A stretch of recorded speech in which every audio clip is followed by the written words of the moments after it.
the time is 7:48 p.m. We have returned from closed session. At this time, we will have the Pledge of Allegiance.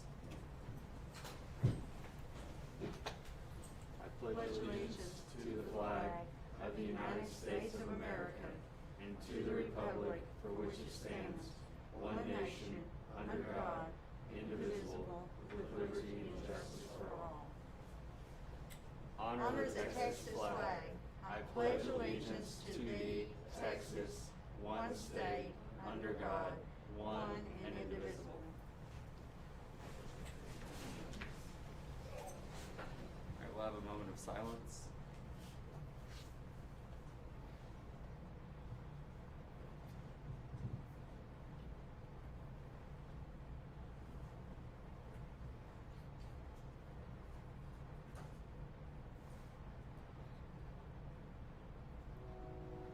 Okay. At this time, I will entertain a motion to approve action items as presented in closed session. Mr. Slayton, I'm just going to go ahead and recuse myself from this vote. Dr. McDade recusing herself. I'll entertain a motion. I make a motion we approve the items discussed in closed session. All right. Mr. Hawksworth, motion to approve. Do I have a second? I'll second. Mr. Williams, second. Any further discussion? All in favor say aye. Aye. Any opposed? All right, thank you.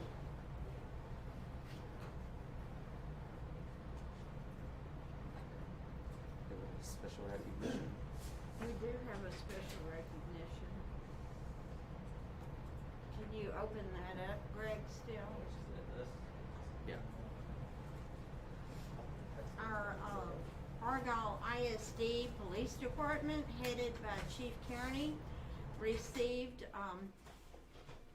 a National Association of School Resource Officer Model Agency Award for 2020, and I'd like to commend Chief Kearney and the other police officers, Bob Mastapero and Joe Marcello, as well as our two part-time people, for their accomplishments with the ISD PD this year.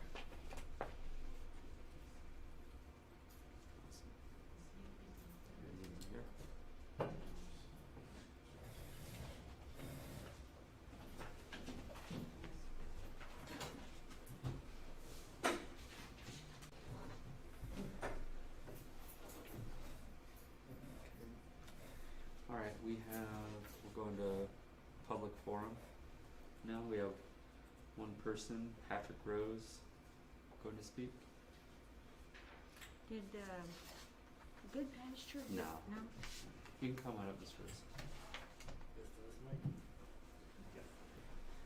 I actually thought there was going to be more discussion beforehand. I'm a new resident, me and my fiance. Okay, hold on one second for me, okay? All right, so you'll have 5 minutes to speak. Mr. Hawksworth here is going to keep track of your time.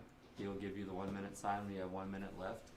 And then as part of our board policy, we will not comment on anything, but we do appreciate you coming up here and speaking. So, all right, whenever you're ready. Great.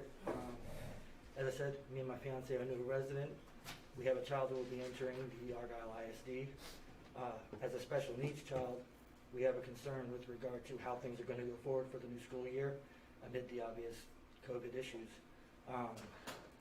Will there be resources available for parents online to be able to access for those needs, for registration, for new students, and for programs?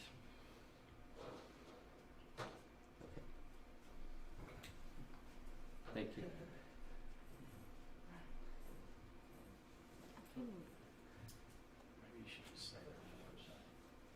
You can't answer it, I didn't get the last part of. but other resources. Are there resources? Oh, other resources. Okay. Are there? Are there resources? Okay. Put the parents on Do we have that sheet? Do we have the sheet for, let me see. No, oh, okay. Oh, okay, he didn't write on there exactly what he was wanting to talk about, okay. So there's resources on the district website. Uh-huh, Okay. yeah, yeah.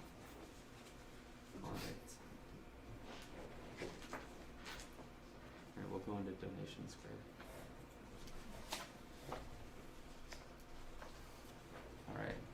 This is the July 2020 donations from Hilltop PTA for $653.25 to purchase instruments for the music department.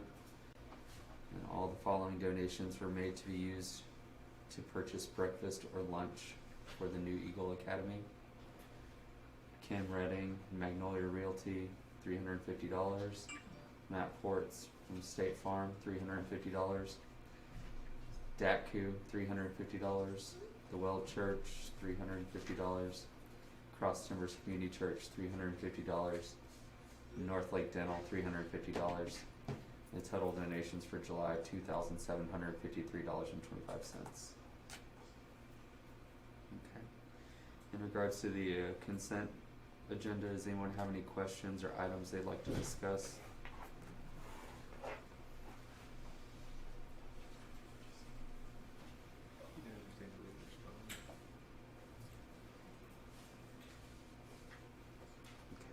Question on 8G, on the DISA agreement. Mm-hmm. What is the drug protocol, I guess? Meaning, is it just urine samples that are sent to this group, or how does this work? They're done there at the school with the personnel there from this company and our people. Okay, so And it's only the UIL and the students who park on the campus. Okay, It's so not that's- the entire high school. and they did it last year for us. Oh, yes, yes. We've been doing it again several years now.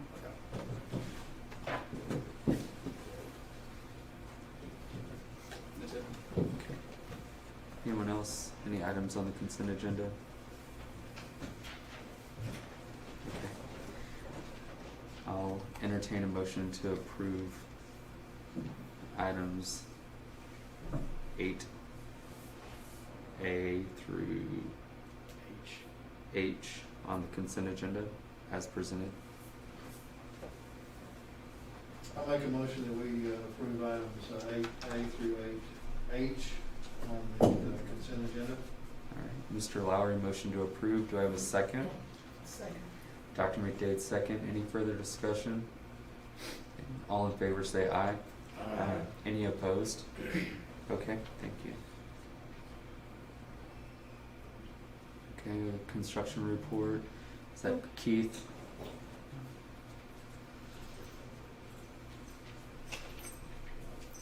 It's been a while, Keith. Hi, Yeah, yeah. that's you. Thank you for having me. Great to see everyone's faces. So, yeah, thank you for. Sorry, Oh. there's a clicker right there. Oh, You want for your thank you. presentation. Yeah. Well, thank you for having me. The reason I'm here today is to talk about elementary number 3 and the progress where we are with the project to date. Over the past month, we've been meeting with Dr. Wright, with the principals of the elementary school and the intermediate school, and Jeff Cohen, to go through different items to improve and make adjustments to elementary west that we completed this past year. Real quick, I'll start with the site plan. So we did meet with the town of Flower Mound this past week. At the discussion, we got a lot of good information from the town of Flower Mound. Regarding the site, we have been making some adjustments to some of our schematics on that, and in the future, we'll be bringing that to you. We just got those comments, so we're incorporating those right now into it. Some of the items that were discussed is actually majority of the access to the site will need to be off of this road, which is Denton Creek Boulevard. They are allowing one access to this north drive, but the other 2 access points, they will not allow access to those roads. They're smaller residential roads, excuse me, and they're not allowing that at this time. So that will adjust to the front of the school will then be on Denton Creek Boulevard, which that is the main thoroughfare. So as I said, we'll be developing that further with the comments of the city and bringing that to you to present later on. The floor plan itself. As I mentioned, we've been having a number of meetings. In those meetings, we've been going through comments from the teachers and staff at Argyle West Elementary. Also, additional comments I think that we received from school board members as well. Through those discussions, I think they've been very productive.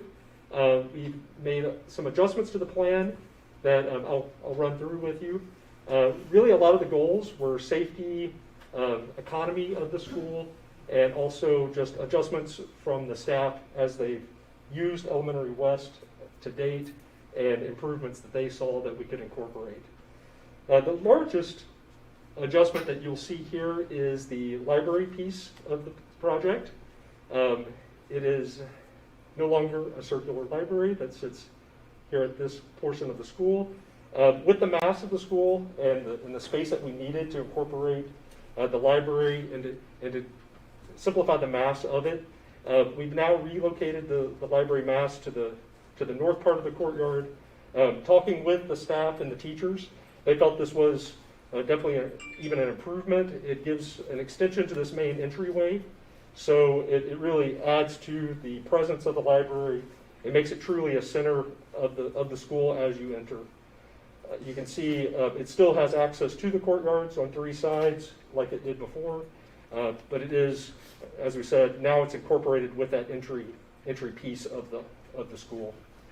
Another big component of the plan change is the gym being in Flower Mound is going to be required to be an IC 500 storm shelter. That is a city requirement. So we are utilizing the gym space for that. Really studying it with our structural engineers, it really is the ideal space. You already have the beefed up walls. It does require some additional structure to the roof system, and it will require some additional door reinforcement for storm shelter. To accomplish this, we did have to relocate some of the restrooms just to adjust it from the current design. But again, it was some simple changes to incorporate the storm shelter within the facility. A few of the other items that we went through and that we were asked to look at and we made adjustments for. One was a restroom, was relocating the restroom a little bit closer to the cafeteria. It just shortens the travel time between the cafeteria and to the restroom. And the original plan, it was right here. So it's just shortening it up, that distance of the hallway. We also have readjusted the main entry vestibule. If you remember on Argyle West, we went back during construction and created the access window and door with a little notch. We've been able to simplify that, so you now have your desk facing out the window and you can see people approaching. You can verify their destination prior to letting them into the office space, and then they have direct access into the office and then would be controlled into the rest of the building. So that was one of the adjustments. Also, some other admin adjustments we made were adjusting the location of the restrooms, relocated those to this corridor. We did provide for an additional counselor office that was requested as well, just by moving around the program some. As we move around counterclockwise to the special education area, the request was to give some variety of spaces, so we just readjusted those classroom layouts to allow for some smaller and larger spaces in the special ed. So again, some minor changes there. Moving around the school, really majority of the classrooms and specialties stayed the same. With one exception, we switched where the science lab is with some of the electrical and technical, it's the IDF room, just to give some better access to those. So again, some simple changes there. Moving on to the second story, very few changes to the second story. Again, the classroom layouts have stayed essentially the same. The one exception we did, there was some need for an additional, we relocated the gifted and talented space to the second floor. It was, and where this was originally was a larger collaboration space. So what we've done is taken some of that collaboration space and made it more of a collaboration space for that GT classroom. So it has adjacencies right outside of it. Again, on the second floor, the only difference that we made was we swapped this classroom and some of the specialty storage rooms and the electrical and IDF room. So again, very, very little changes to the plans on the second floor. And what is that next to the science room at the bottom there? Here, Yeah. that is the canopy from the first floor, so that's just Oh, looking, okay. looking on top of the canopy there. Hey Keith, on the cafeteria, was there any consideration about not having full glass? We have. We definitely had that conversation and we discussed it. We're still looking at some different options for that. Some of the different things we're looking at are just the sizes of the windows, the locations. One thing that is new on this design is the orientation of the school. Now the front of the school is facing more west. So we're looking at some different treatments for those windows, whether it's some type of shading structure that can double as protection as well. So it's going to definitely eliminate or reduce and readdress those windows to the front. I think the concern though was that being glass floor to ceiling, that they're easy to come through. Yes, yeah. So you're talking about making them not as Safety in long, that starting way. at 4 feet up or something? That, or we'll have something in front of it that helps shade it and protect it as well, is what we're looking at. So it could be. I'm not worried about sun or shade. Yeah. I'm worried Yes. about a car. Yes. So you're gonna put posts outside or something, or? We're looking at a variety of different options. Something that will address the concern of security at that area. Yes. I have a question too about Yes. the storm shelter on this school being in the gym versus the other in west that was in those classrooms in the middle area there. We're not doing that now, right? We're just doing the gym, Correct. Yes. So you won't have those roll down. roll down gates. You don't need those shutters, Okay. those Alright. storm shutters anymore in those Okay. spaces. Correct. But you made that change because of Flower Mound's requirement, correct? Correct. Well, what we did is, Flower Mound's requirements are much more stringent, being it's an ICC 500 requirements. So it's a much greater requirement. So those storm shutters are not, all the capacity of the entire school will be housed in the gym now. So that's the difference. Instead of doing them in the classrooms, we have them all being housed in the gym. To do that, we are having to reinforce the roof structure of the gym to provide that amount of certification. Dr. Wright, has Principal Thunderberg had a chance to kind of review these, to give her opinions, in that she's lived with this design for a year, and anything we could tweak now? Yes, absolutely. In fact, that's where we got the initial list of, these would be the recommended changes I would make. It Okay. came from Renee Funderburg and Brady Bell at West. Good. And then the Bond Oversight Committee also had a list of changes. But Renee Funderburg and also Don Jordan are on this committee for this design, so yes. And interestingly enough, the two lists, the Bond Oversight Committee list and the Renee Funderburg Brady Bell list, those were very similar lists. And all has been incorporated. Yes. Yes, we've incorporated everything that we discussed on the list into it and discussed it with the principals as well.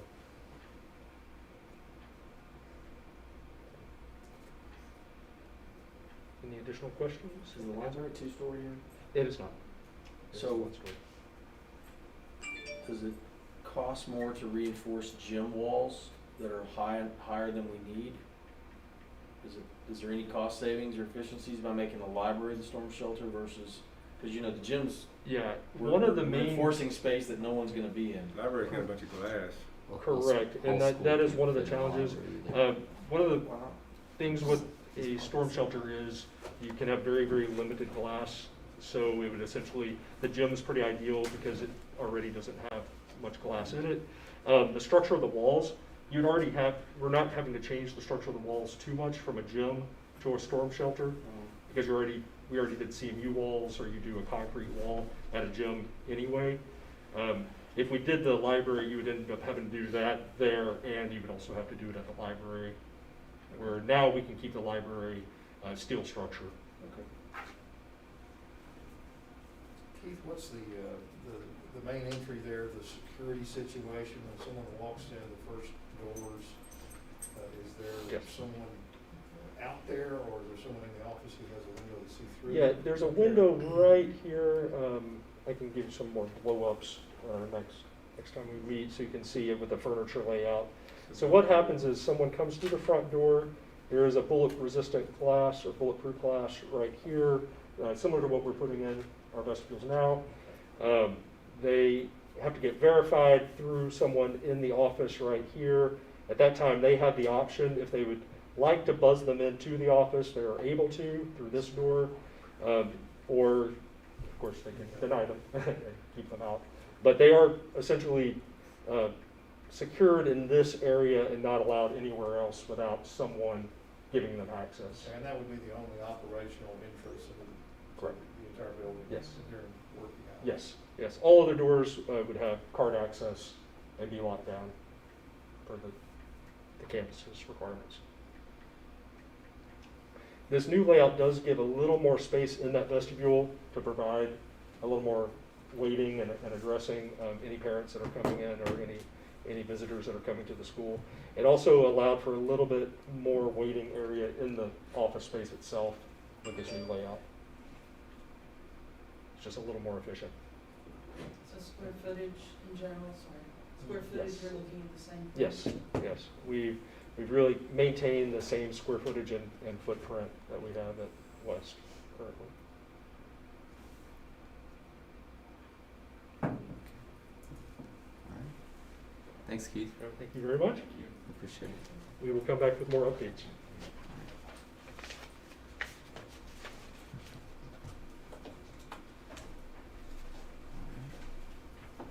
Good evening, Jeff. Good evening.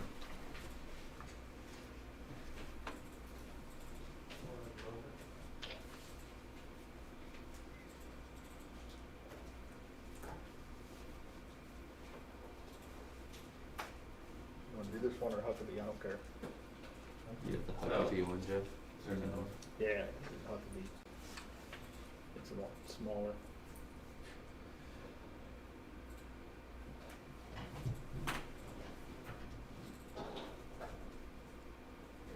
Yeah, all right. All right, so just a brief update for the new administration building. There's not a lot that's changed from the last update. We left the interior perspectives in here. These haven't changed. This is what's in the final construction documents, which have been issued. They are on the street now, and we have between 15 and 20 general contractors, it looks like right now, that have picked them up through Huckabee's website, listed as plant holders, and a number of subs as well. Updates to our schedule. So right now we are tracking with this original schedule they put together. We've got documents in with the town of Flower Mound being reviewed. Plans are out for general contractors to start the bid process. We do have a pre-bid meeting scheduled this Wednesday morning that we're going to hold here at the intermediate school in the cafeteria with masks and social distancing and all of that. So Huckabee has completed their internal QC. They have issued our construction documents. No addenda are scheduled at this time, but I'm sure after our pre-bid we'll have some questions that are raised that will generate an addendum. Bids are due August 6th currently, unless that should change for some reason. So the goal is to review those and have a recommendation ready to bring to you guys at the August board meeting. Is there any questions about the admin building?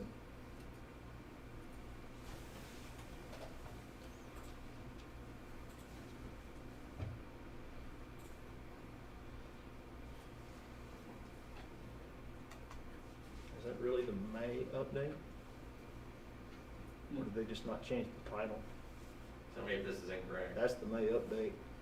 Let me open it from the site.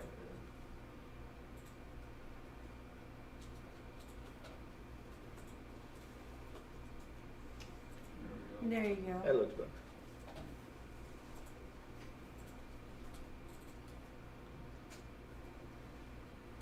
Okay, Argyle High School Phase 2, July update. So 2/3 of our band practice area has been poured. They have 1/3 left to pour. The parking lot near the band practice has been completed. You can see in the foreground of this picture where the tennis courts are. There's actually 2 of them have been poured. You can see one is actually in progress at the time of this photo. You can see a little bit of the concrete there to the top half of that yellow square. And then there's the 4th one in the very front foreground that will be poured this week or next. They did start the E layer, which is the underlayment shock protection layer for the turf field today.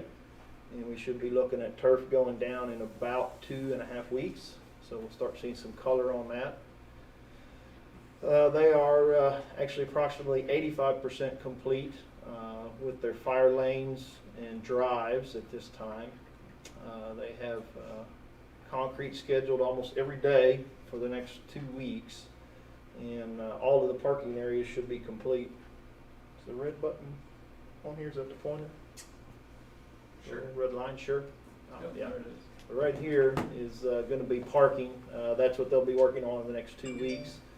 And then there's still an area up here where they're going to expand the existing parking. But all that should be done in the next 2 weeks.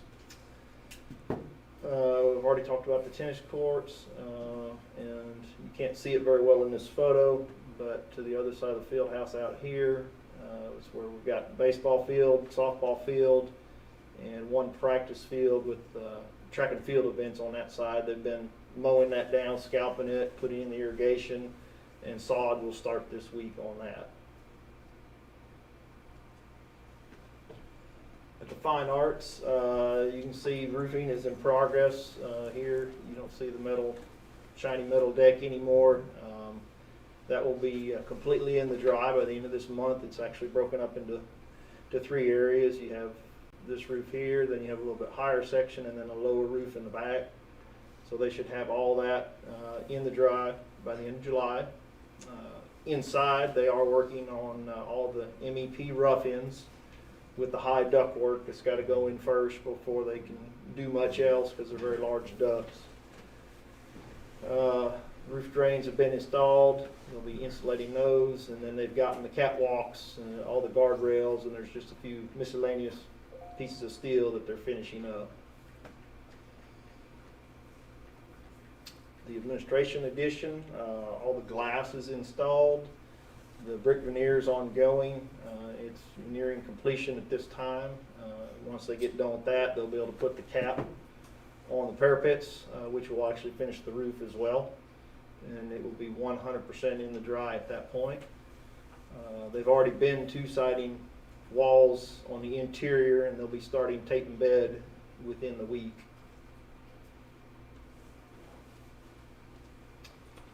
The new gym, they've been working on pouring the lower sections of the seating. You can see in this shot here and here is actually a poured in place steps that goes over a structural foam. And then higher up for the seating, here you can see these beams that are just sitting here.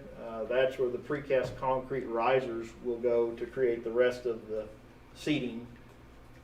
And those should be, the risers themselves should be here this month yet. And they'll have to fly those in through the roof, which is why they haven't put the deck on this yet. The classroom addition is going well. You can see in this photo they've started the roof decking. The interior framing on the first floor is complete. Along with that, of course, they're working on MEP rough-in the studs before they put sheetrock on. The second floor has already been poured, and they will soon start studs on that floor. They've done layout.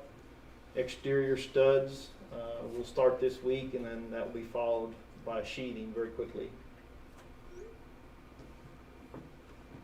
At the field house, here we've kind of got a hybrid structure, so you can see some steel columns that have already been stood because they had to go in before the block walls go up, which are also structural walls.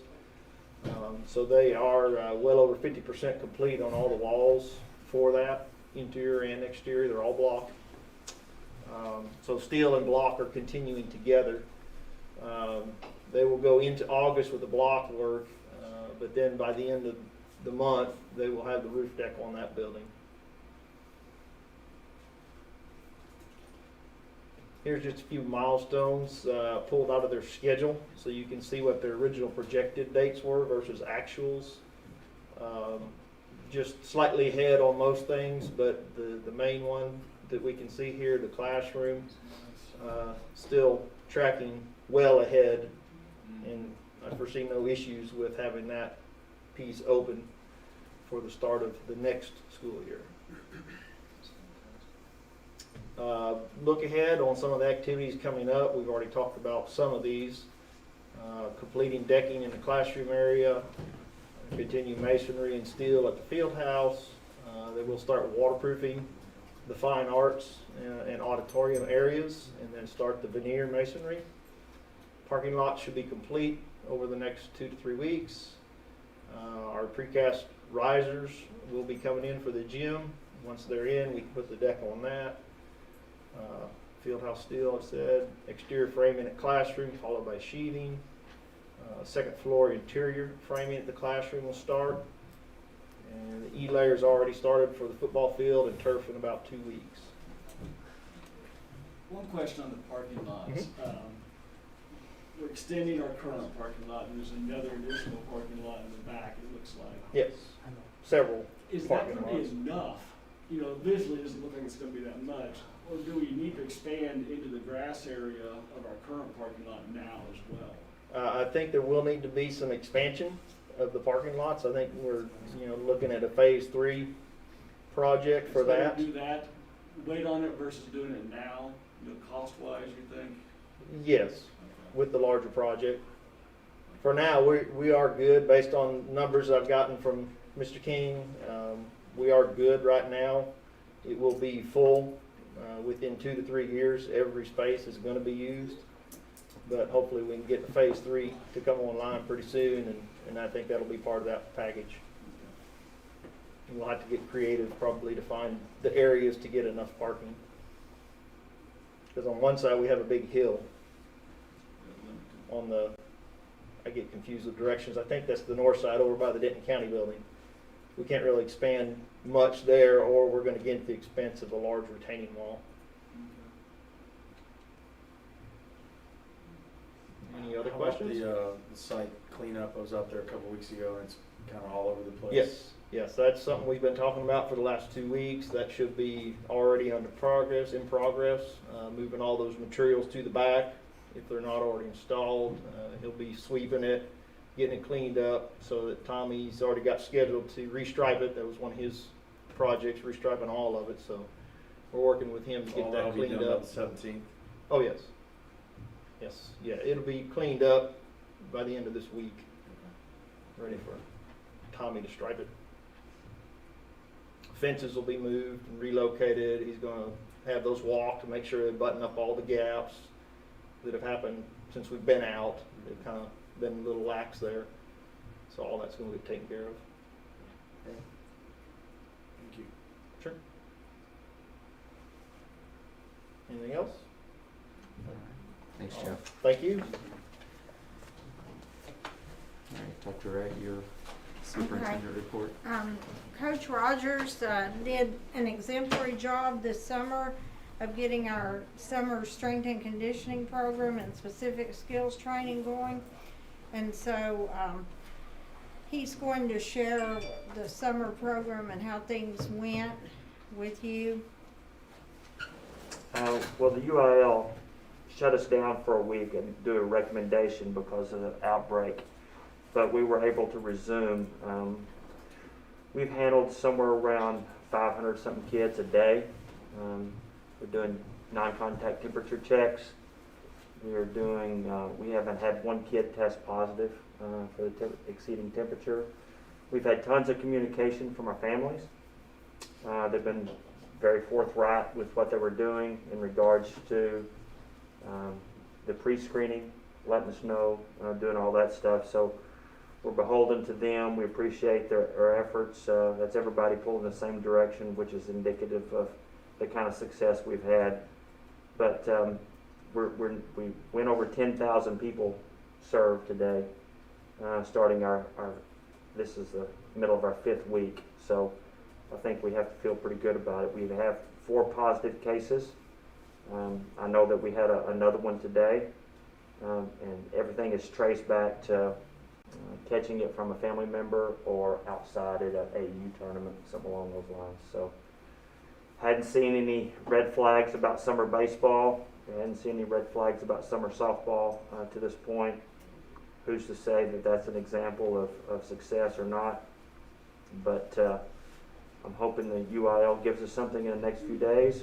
We've been impatiently waiting. Every indication is that we're going to try to participate in some kind of fall sports. And if you ask me, I want to start school as soon as possible. So if y'all care what I think. So thought I'd get that jab in. So, Coach Rogers, you had to jump in the deep end with the summer conditioning. There's still fear out there and everything else. Yeah. What did you learn from your experience that we can take with us and try to start live school? Well, I think we as adults were probably more scared of masks than kids are. I've seen them go to the weight room. You know, our facilities are considered to be outdoor facilities because there's no air conditioning as far as the field house and then the indoor facility. Now, basketball and volleyball and boys basketball have all used the indoor, so their capacities are up to 50%. So I think if we'll keep that in perspective, that use a mask when you need to. If that's going to be a guideline, then we should be fine with that. I think I probably, as a 54-year-old, I have more reservations about the mask than most of the kids. They just want to get out there and play. You know, the media doesn't help us. There's so much discussion about whether the mask works or the mask doesn't work. I think if we were all aligned and saying, yes, this is the path to go, I think those would be easier sales. But every one of my coaches have done it every day. Every one of my coaches have stayed six foot before the masks were mandatory. There's occasional slip up, they're not perfect. But I know they're practicing a new routine, and the new routine can be learned very quickly. You're never going to be completely right. It's just like my mask right now, talking as much as it doesn't want to stay up. It's just one of those things. But I know there's going to be some teachers that are anxious about it because they haven't done it. But hopefully the coaching staff and every one of them, I mean, we've had a full coaching staff working all summer. Every one of them can go in with a more confidence. I think they can go in with more boldness and really model for the kids and get the kids to where they need to be. I'm not really scared at all. I donated blood. I don't have any antibodies. I tested negative for it, so I've even been tested to some degree. And I think we need to move forward and see how it all turns out. When the UIL gives us the rules, we have plans A, B, C, and D. Whatever they look like, we'll tweak what we have, and then we'll move forward with the best ability. I've talked to the band director. I've talked to the girls' side. I've talked to 10,000 other coaches. You know, we're set up to go against a TAPS school, and I know TAPS is now set not to start till late September. So there's lots of different plannings and no application to anything to this day. So we'll see. It'll be good. It'll be good. I think that if you'll look what's happened with Division I football, Division I football has had a little bit of an outbreak per se at the very beginning, but I think the teams are building up the herd immunity, and you know, they're getting themselves vaccinated to some extent and moving forward with a lot of success. A lot of success. I think the NBA and NHL and even Major League Baseball are going to give us another perspective on it. Major League Baseball has done a fabulous job of testing and with minimal. But during the summer, you said you had 10,000 contacts basically, and only 4 identified infections that did not spread. Yeah, but the trainer popped off to me and said you could go out there and test them, we'd be 20% infectious rate because of asymptomatic too. I just don't know. I don't think we're catching it. I mean that's a very uneducated opinion. I mean that's Joe below it reads and tries to keep up with it, but that's what he said. And I go, oh, I don't want to do that. I don't want to know. And he said, well, they don't even know. So we'll see. That's the healthcare opinion of it. But Aaron Fowler has been a champion. He's been our COVID director. Mhm. He has bird dogged every one of these. We've had tons of self-quarantines. And he has been Johnny on the spot. So if I had to stand up here and throw accolades towards somebody, I would say he's been a champion. Yeah, definitely, I agree with He's that. already on it this evening. I mean, 4 or 5 emails already following up. So, any Mhm. questions for anybody? You said you mentioned your staff, when you started, they might have had a little reservation, but it was. I think there was minimal reservations from the coaches. I think they were ready to go, but I think the mask order is, I think there's just some resistance, just because of what we read, and we don't really know if it works. And I think that's gone away, that we'll wear masks 24/7 if we have to. But getting into it sounded like once they got into it and It is, It's you kinda know, what it's just helped like me. the kids lifting weights, mandatory mask, lifting weights, they're wearing the mask, and they take the squats off, and they go outside and they rip it off, they go, you know, they breathe like they're about to suffocate. Well, it was much better today than it was last Monday, you know? So, I think there's just a learned behavior that we have to go through. Parents Thank have been, you said parents have been I- pretty cooperative with everything. They keep dropping them off. That was a sign. That's a sign. They keep picking them up, they keep dropping them off, and they're doing a bang-up job. Good. A bang-up job of communicating with us. Moms and dads are filling out the little pre-screening every day. You know, it's either yes or no. If it's yes, you pop up, don't come today. You know, do X, Y, Z. Contact Aaron Fowler, contact Todd Rogers. Let's go. So, I'm the guy with 20 thermometers, so, you know, at least if we get something, we've got a chance to get it right that day. I mean, we're contemplating pre-screening all the athletes before they come to school every day. It's just another way to insulate yourself. I don't know that we're going to get through it. I don't know how we're going to do it or not, but it's a plan. So, anybody else? Did you have any athletes at all that chose not to participate in summer? Parents that didn't want their kids to participate? Yeah. Just curious. No, not that I can think of right now. Not any high-profile ones. You know, some people have had some reservations just because they've had reservations, but vacations and family outings and all those things, we kind of take that into consideration with the younger kids. We always expect they're going to be in and out of summer conditioning. You know, the kids become a little bit more hardcore as they get to be a junior and a senior, and all those kids are accounted for. Thank you. Okay? What about during the sports games? You're not expecting kids to wear masks when they're playing, do you?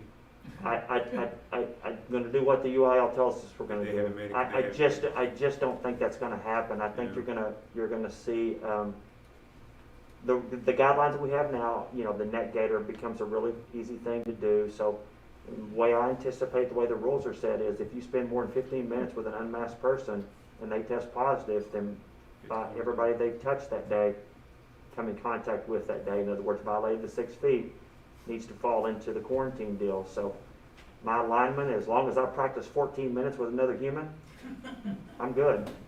That makes no sense, right? Okay, but that's what the rules read.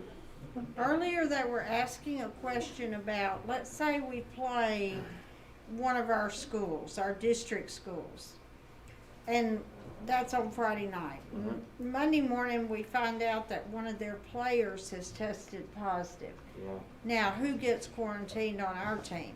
I hope the UIL tells us that, because I don't have that answer. Yeah, fair enough. I just don't.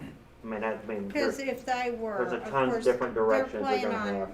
defense, you know, I mean, it just kind of No, depends. no, your point is valid. To me, it depends on who came in close contact with them, but, you know, we may have had our entire, I think it's probably just speculation of all the rules right now. It's gonna default to who exhibits, the signs. There's probably not anything you can do about it. It's whoever, it just goes back to what's happening right now is if they have some of the symptoms, then you have to go into quarantine.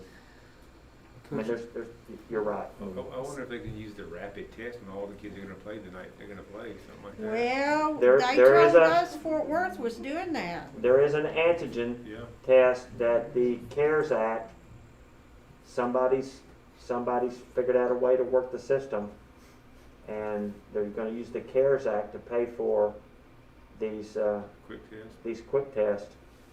And I don't know the first thing about it. To me, it sounds like a third party that's going to Come in and administer it. come in and administer it, and then if you, all the ones that test positive don't play, or I don't know what the rules, the ramifications were.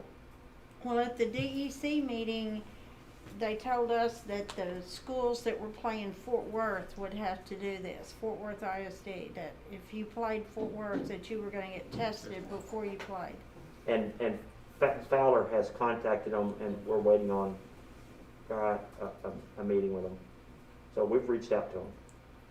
I have no idea. It's gonna be, my opinion, it's gonna be cost prohibitive for the UIL to mandate any kind of COVID testing. It's gonna have to be symptoms-based and self-quarantine to some extent. So, Coach, are you mentioned many professional leagues that are starting up right now and testing things, and for the majority of these leagues, there's no fans in the stands. Yeah. What are your thoughts on that? And I'm not asking a They medical can't opinion. control it. That's too much personal contact with the teams, they can't control it. I think right now the standing order in the state of Texas is 50% occupation. That's gonna be tough for us to enforce by any degree. We would have to know the visiting band numbers. And I mean, there's gotta be, there's a lot of things in place that would have to be to limit capacity of a stadium. Lots. So I just keep defaulting to the thing is, if you can wear a mask, you can come in. Coach, did they lift the broadcast? Did they lift the ability to They broadcast? did. They empowered the chief executive officer of the UIL to do live broadcast. So Mhm. we have a plan for live broadcast. Yeah, we're So broadcasting. so we're gonna work it through radio, Box. There's an app called Box something, BOX, and we can tape in our radio broadcast to.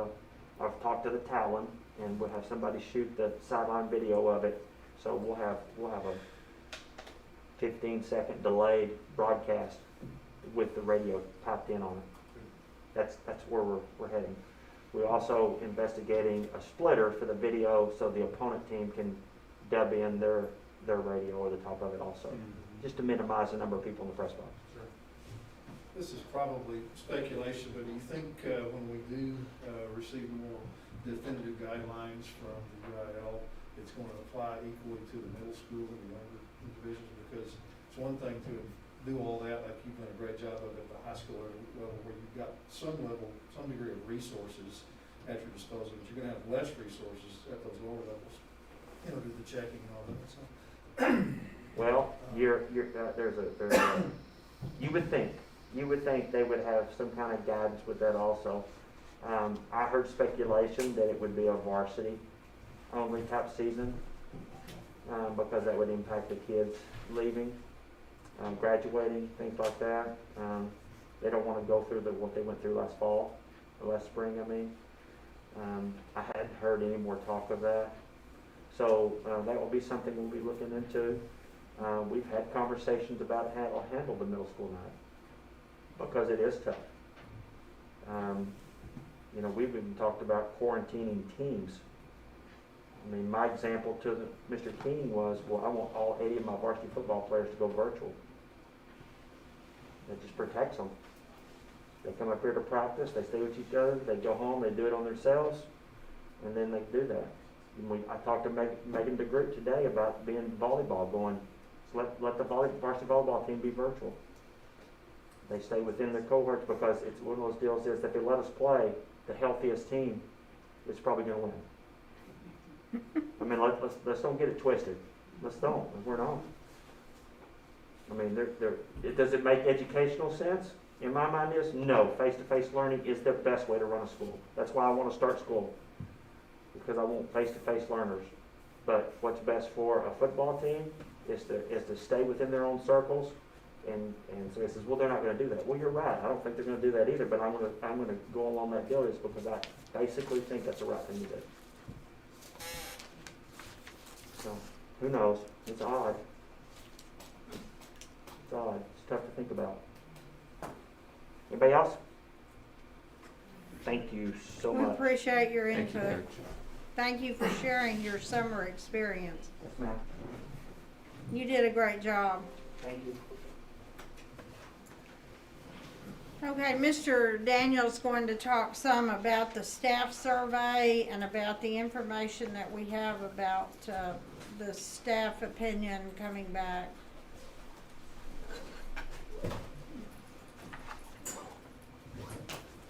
Here, pull this down so I don't fog up too bad. Good evening. Did you guys get a copy of, I sent this to you late this afternoon to your school district email. So if you haven't seen it yet, you do have a digital copy of it. You have what I'm going to go over tonight, but then you also have like 21 to 30 pages of just responses or questions that staff have and just concerns that they have. We, at the last board meeting, we had talked about sending a staff survey out to all of the staff, and we did. It went out on July the 1st.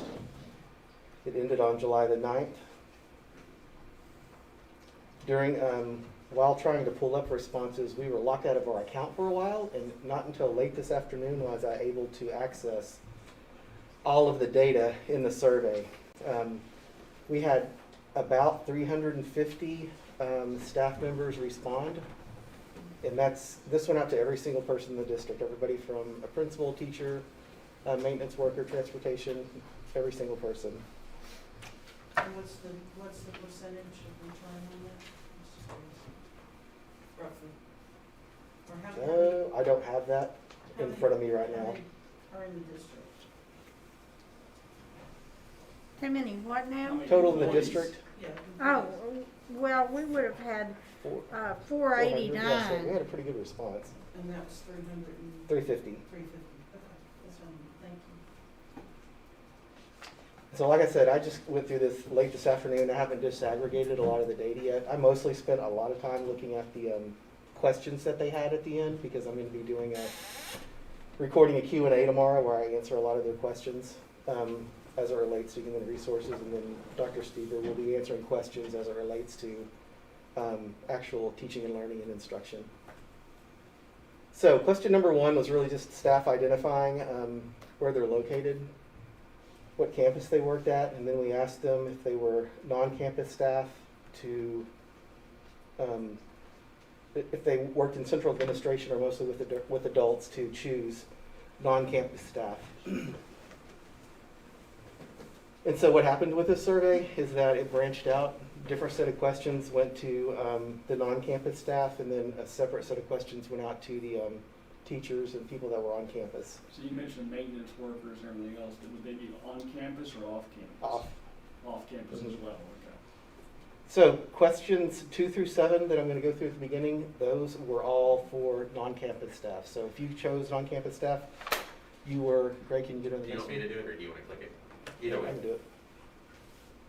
Yep. So if you were non-campus staff, this was your first question, just asking about how many hours you worked during the summer. Because you know we were working limited hours through some of the summer, not all of us. Our maintenance workers were working every single day. Comfort level. I'm going to focus on very comfortable and comfortable. I kind of grouped those together, and then I grouped together uncomfortable and very uncomfortable. And so what you'll see over the next 3 questions, this is comfort level with the current safety precautions that were in place, was at about 68%. And then as more people return to work, it dropped a little bit to 60%. And then when everybody came back, which was, I believe, last week, what was their comfort level there? And then it dropped a little bit more to 57% is about what that was. Questions 6 and 7 were the free response questions, so those aren't included here, but those will be included, or you were sent those in an email. And we're going to send those out to the staff too, so they can see everything. If you were working on a campus, this is where your first question began, question number 8. Asking what student population that you worked with.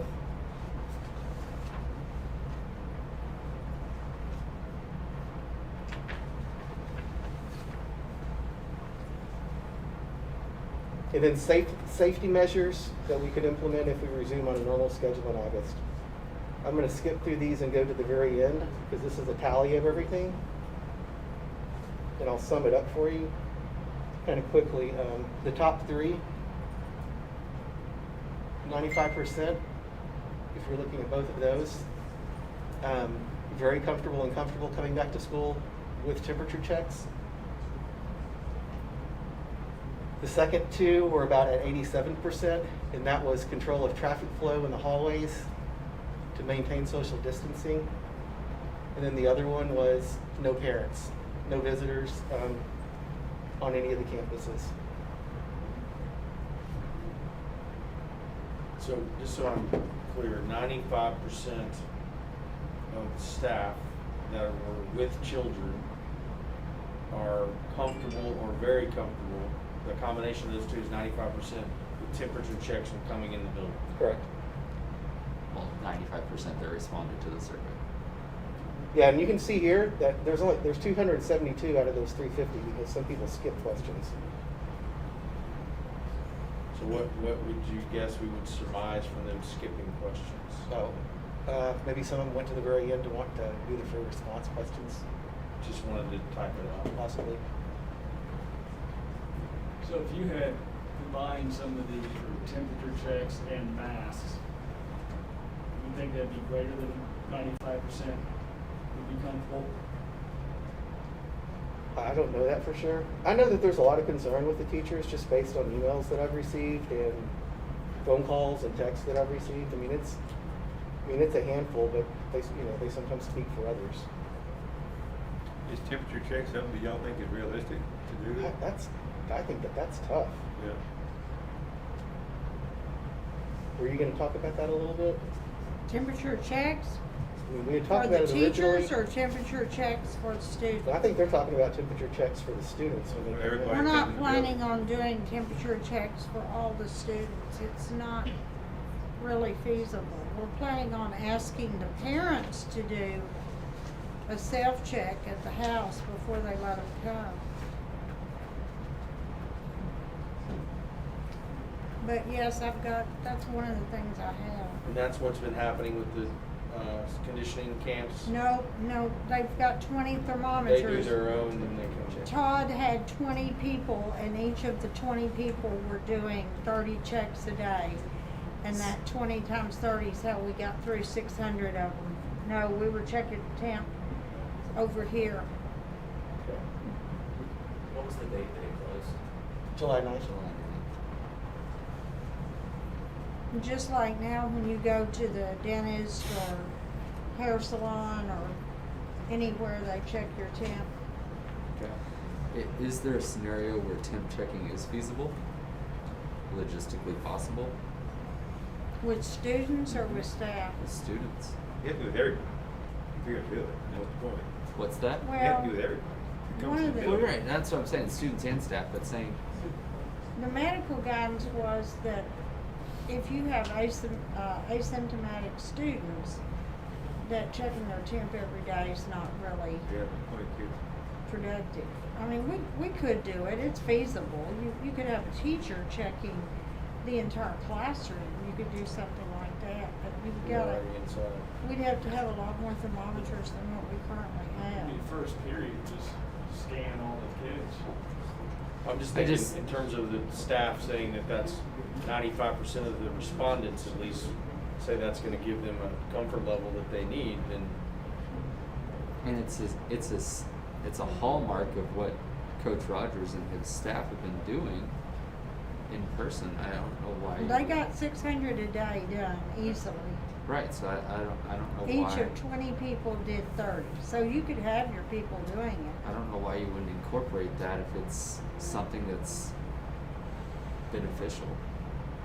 They're cameras, they can do it as well, but they're expensive. Yeah, I mean, these handhelds. Greg, good. you have technology that's expensive.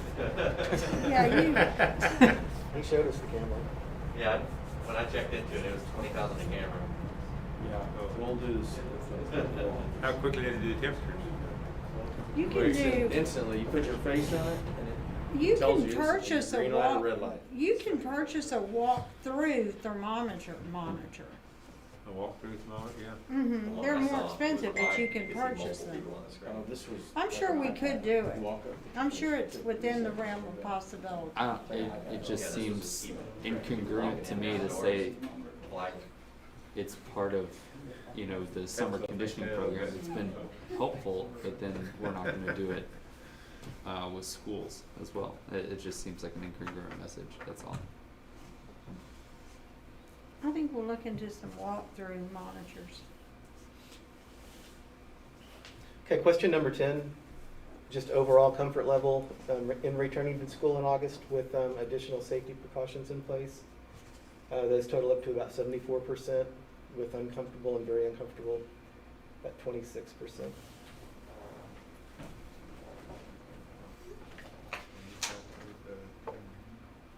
This just asks their ideal teaching environment. And as you can see, most would prefer to do on-campus instruction.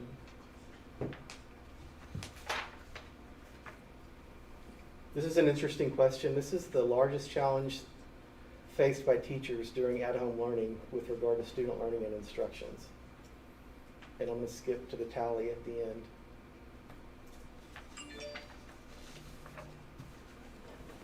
And you can see the weighted average on this one. The far right column, not turning in work, was the highest. And then the next highest down at the bottom, the 2.18 and the 2.15, was providing individual instruction to students and then monitoring their work and giving immediate feedback. Those were their biggest challenges.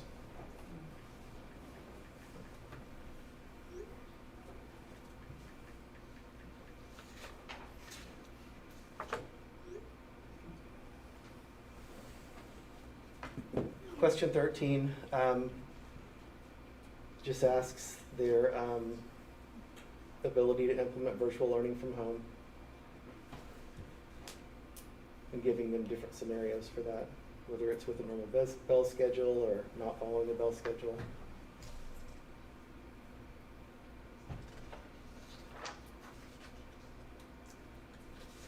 And then last question, question 14, what weighs on their mind? What's the biggest concern going back to school? Number one, at 51%, or almost 52%, was the impact on instructional routines and procedures. Number two, personal health, 41.5%. And then number three, being able to maintain social distancing. There were two more questions after that, 15 and 16, that were free response questions, like I mentioned earlier, that you have access to and that we're sending out to staff, and that we'll be answering some of those specific questions as best as we can with what we know at this time.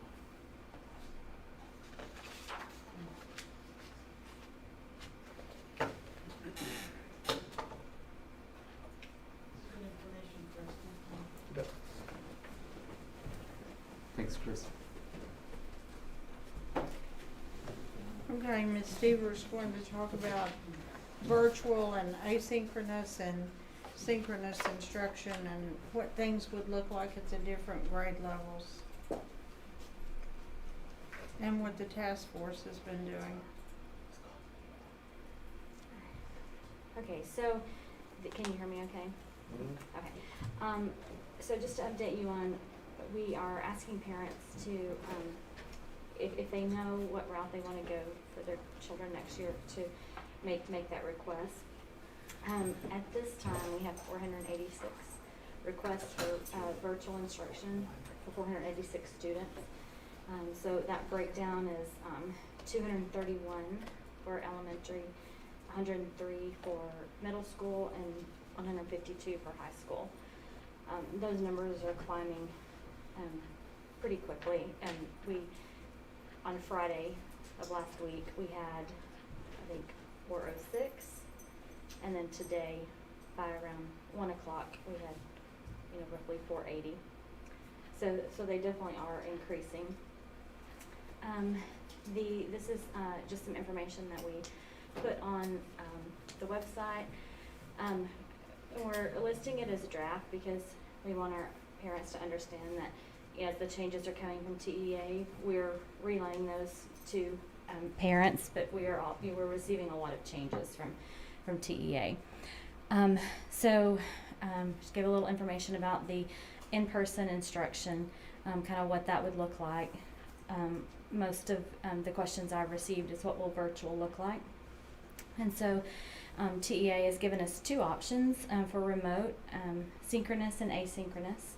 And synchronous is that the student is logged in at, if math starts at 9 o'clock, they're logged in for that. And if you choose only synchronous, then that's the only way you can get attendance, if they're logged in. Asynchronous gives us a little more flexibility. We can still operate some courses or grades synchronous, but we can use asynchronous when we think, when our teachers think it's the best situation. Our younger grades, below second grade, they all have to be asynchronous, which that doesn't mean that, for example, that, math instruction may be happening at 9 o'clock, and we may need those littles to, to log in, or their parents to help them log in, to hear that instruction. But by choosing asynchronous, it means that we have more flexibility. We can operate most of our grade levels synchronous and asynchronous. We can flow between those, just depending on what's best, what the teacher feels is best for the day or the lesson, and we can get attendance a variety of different ways. So maybe it is that they logged in and they were virtually present for the class, or we can also get attendance if they log into the learning management system and the teacher determines that progress has been made. We can get attendance if the student turns in an assignment. So we have a better option of being more successful with attendance by choosing asynchronous. So that's what we're looking at going with and reporting to TEA that we'll be using asynchronous. The questions that I've had from parents mostly have been like, what will it look like at each grade level? And so for our lower elementary grades compared to our higher secondary grades, it's going to look different. So time online is going to vary depending on the age of the child, depending on just their ability to remain engaged online, the breaks they need, things like that. So our younger grades, we're looking at K through 3, at least K through 3, will look like we have a virtual teacher with a virtual class. So, kindergarten, there'll be a virtual teacher, and she or he will have, X number of students in that virtual class. And so the student will interact with the teacher and the other virtual students, but their whole group will be virtual. Are you forcing a limit on that numbers of kids in that virtual class? So we're looking at numbers to determine how many virtual teachers we need. How many are you thinking about per class right now? So we have most of our grades, we're already looking at 2, at least 2. But Per class. Commissioner Morass said that if you went over your 22, that you had to get a waiver. So it's 22 per class is what we're looking at. Maximum. Yes, gotcha. Okay. Is that just so the teacher doesn't have so much more work to do on their side? Because why is it care to the student at that point? Well, it's just 22 is the limit in K through 4. That makes sense when you're in class. It doesn't really make sense virtually. It just overwhelms the teacher. He carried it over to virtual. Well, if you think virtual, if if I'm a virtual second grade teacher, I'm going to have my 22 kids online with me at the same time for at least parts of the day. So if I had 40 that would be a lot of, of kiddos to manage online at the same time. So when we get into 4th and 5th grade, it will probably look more like, if like right now, 4th and 5th graders, they have a couple of different teachers, right? So probably what it will look like for them is that they have a teacher that teaches science and social studies and a teacher that teaches math and science. So they would have one teacher who's their homeroom teacher, like their point of contact, for the entire experience, but then they may have more than one teacher. But they'd still be entirely virtual, right? So Yes, they'd be correct. plugged into a live class. The only 5th grade, we could see that potentially happening in leveled math. So if I'm a 5th grade student and I'm in compacted or accelerated math, it might be the best, it's just that one class, it might be the best option to plug them in live to a class that's happening with students in person. And that's still the asynchronous? Yes.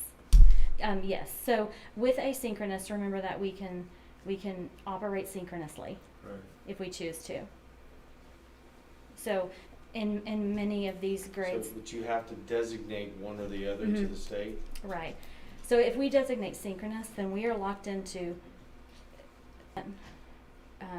during those class periods is the only way we can collect attendance. So asynchronous gives us a little more flexibility, and we can still we can move between synchronous and asynchronous. Is there any downside to asynchronous?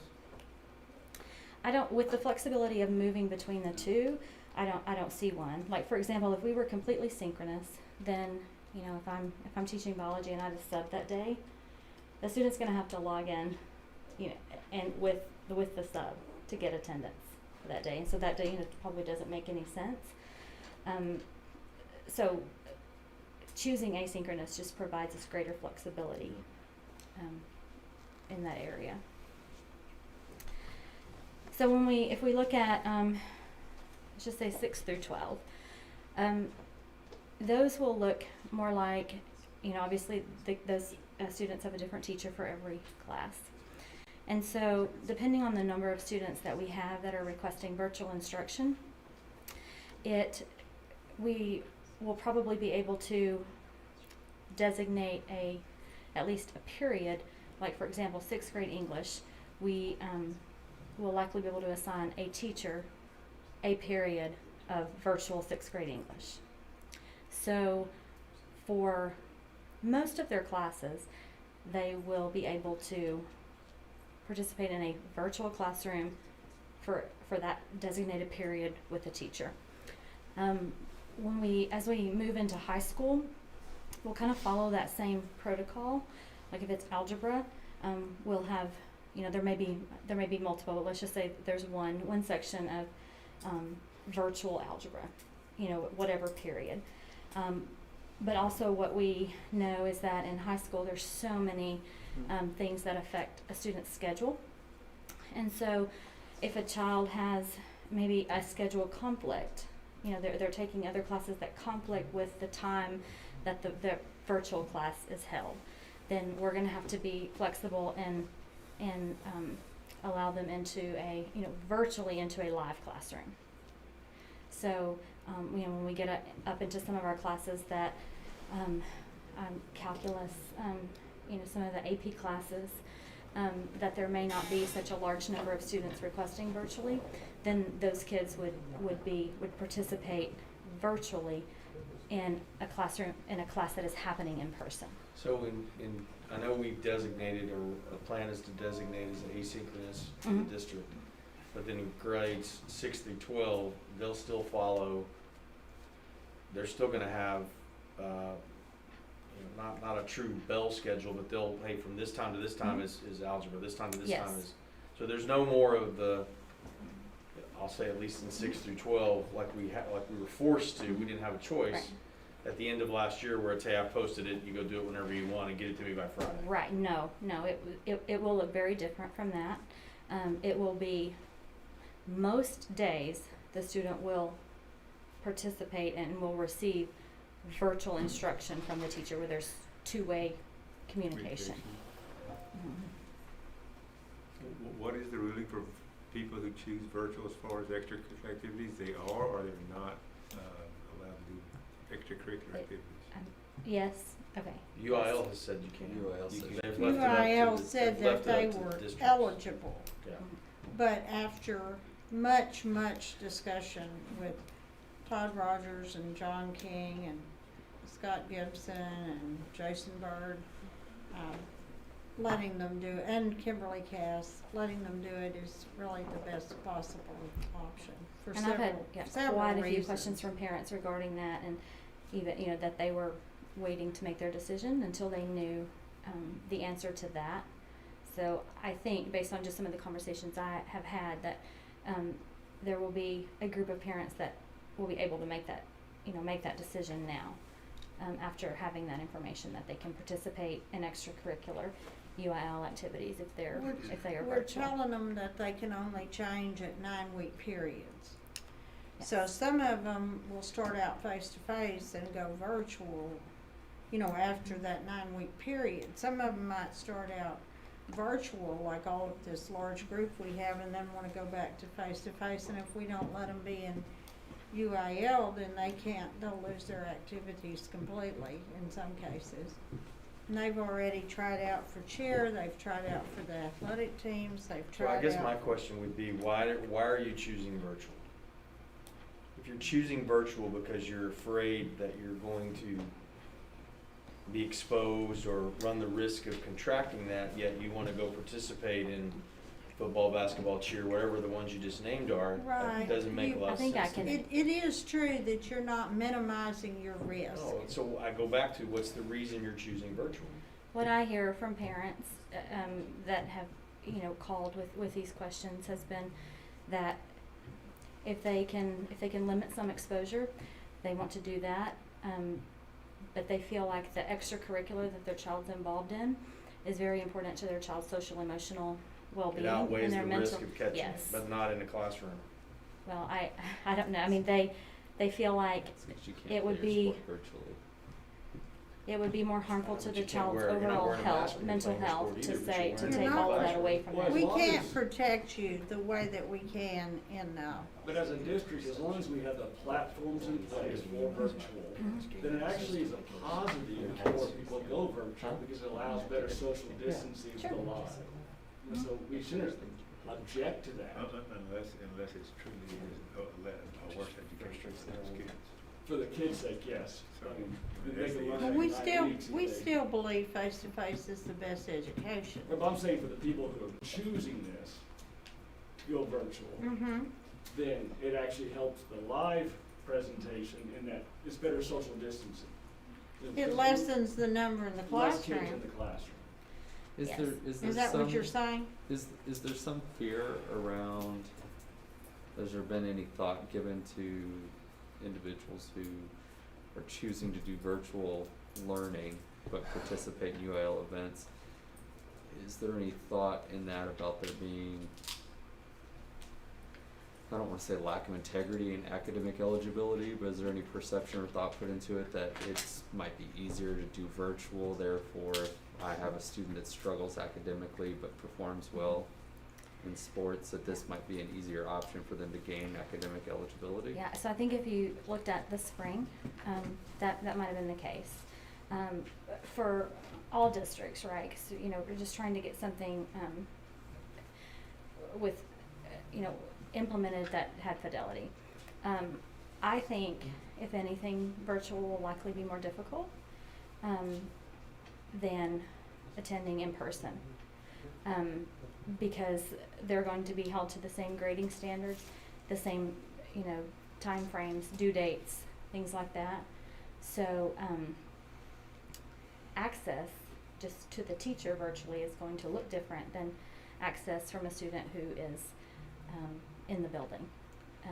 But they're gonna put that back on you guys and us, just like they did at the end of last year, right? When there were lots of comments about this is too hard. My kid's working every hour of the day. Well, that's what they do in school from 8 in the morning to, so I just want to make sure that we're, and I'm glad you said what you said, that we're upholding the integrity of the grading, same grading system is going to apply. If you choose to go virtual and the access to the teacher, as we saw in Chris's results, some of the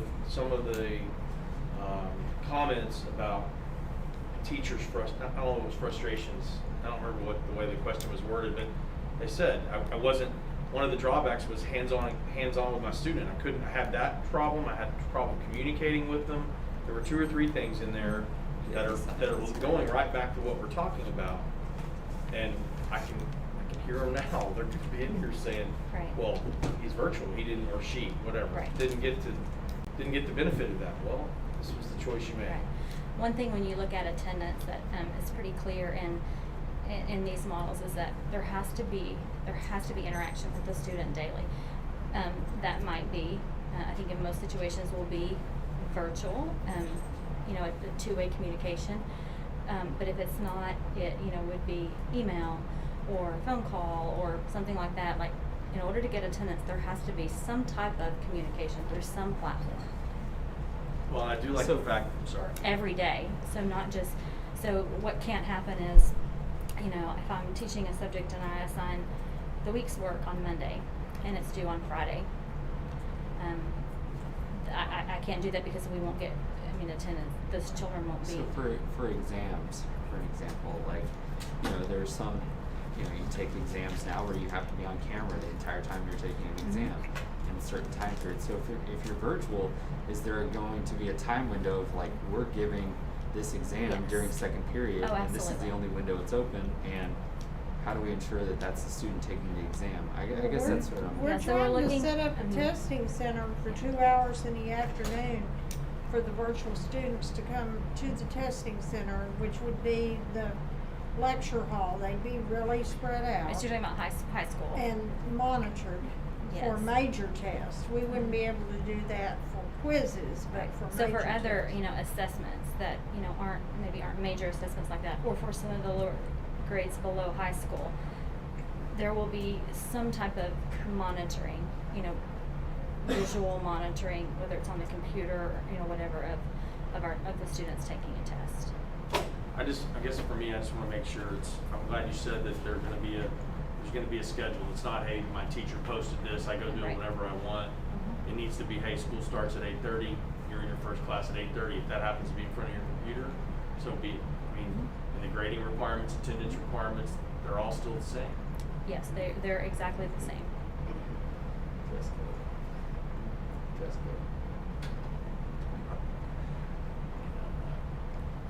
So we right now plan to have our virtual application open until August the 3rd.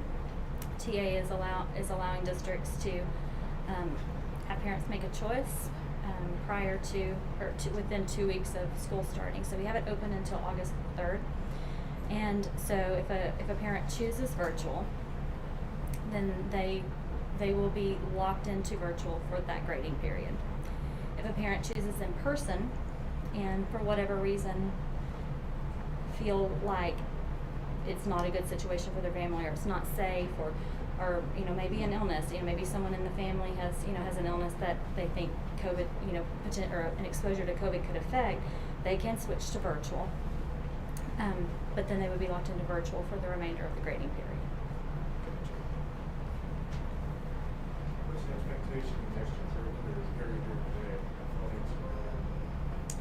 So that, I don't know if Todd's. What was the question? It's that they attend, right? For like an athletic period or band period during the day. Oh, if they're a virtual student, but they want to be in band, they have to come to band period and band practice. Right, so I think At if it's school and then go home. right, so if it's a competition, then they would have to If be they're going to there be in person competition during that. band, they show up at band period and after school. There are some things I think that we're not, potentially. We've got a couple that can't come to band practice that really, really have to have virtual. And so they would be in virtual band. Potentially like academic UIL, if that were to be held virtually, then that class could be done virtually also. But I think like Dr. Wright was saying, for the for those activities that are actually happening in person, the competitions are happening in person, then they would have to be present for that period.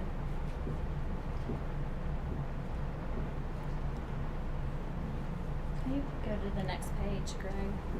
Oh, there's a clicker or. Oh, I can do it myself? Okay. Ah, there we go. I think I've covered all of this. I have. So any questions that you have about what the virtual model will look like for the different grades, or? So based on the 480 kids now, can we lock it low and go start this 17?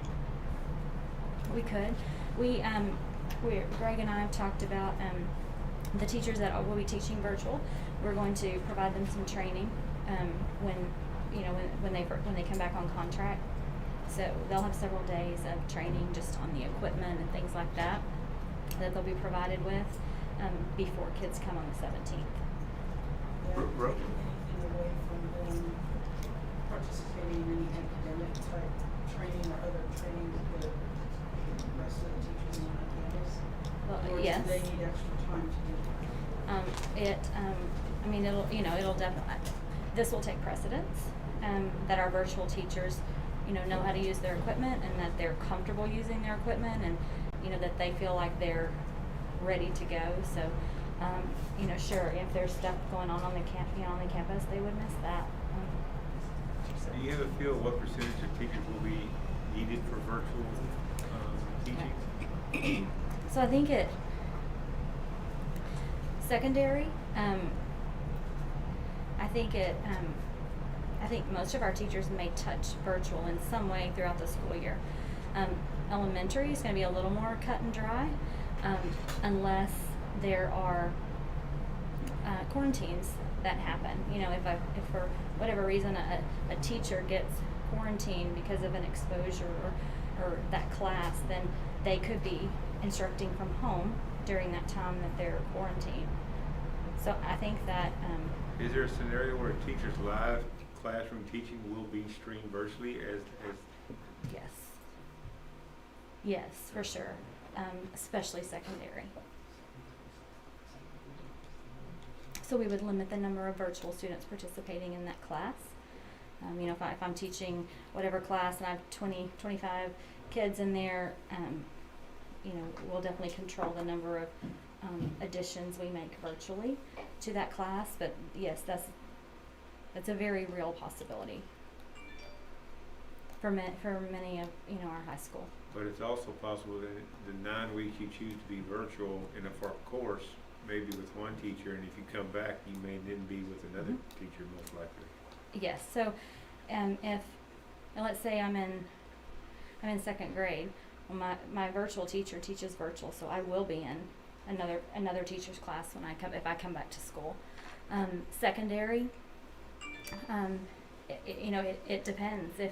If I'm a teacher and I teach, I have 6 classes of in person and 1 class of virtual, it'll come down to, are we gonna, flip the child's schedule so they can be in the same teacher's in-person class, or if they're gonna maintain that same class period, then it will have to be with another teacher.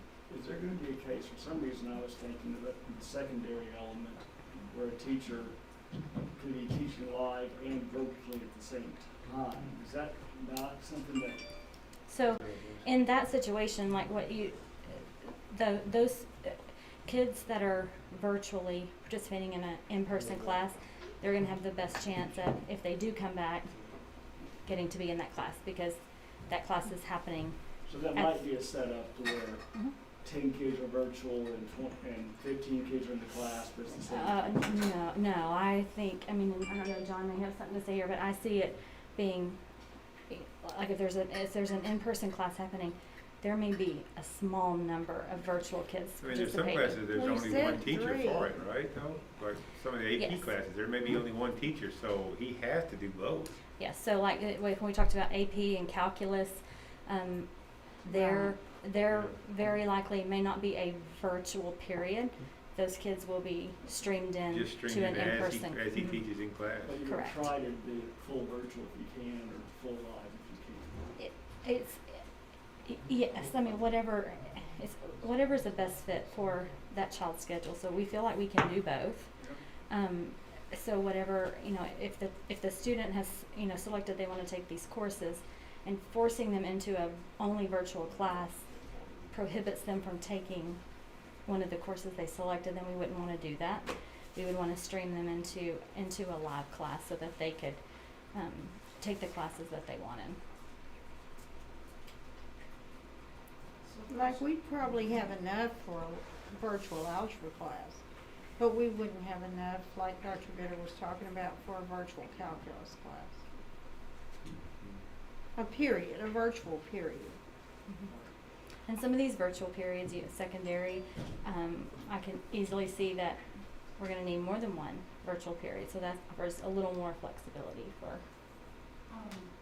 Just thinking about, I know there's an option out there from TDA, I think, to possibly delay school for 3 weeks, as far as doing virtual and then in person, if that's the decision. And I guess it would go for, two principals here. Is there any benefit, for the teachers to have any additional preparation time and coming back on contract to have to deal with this whole situation, or do you feel like on the 17th, everybody would be ready to go?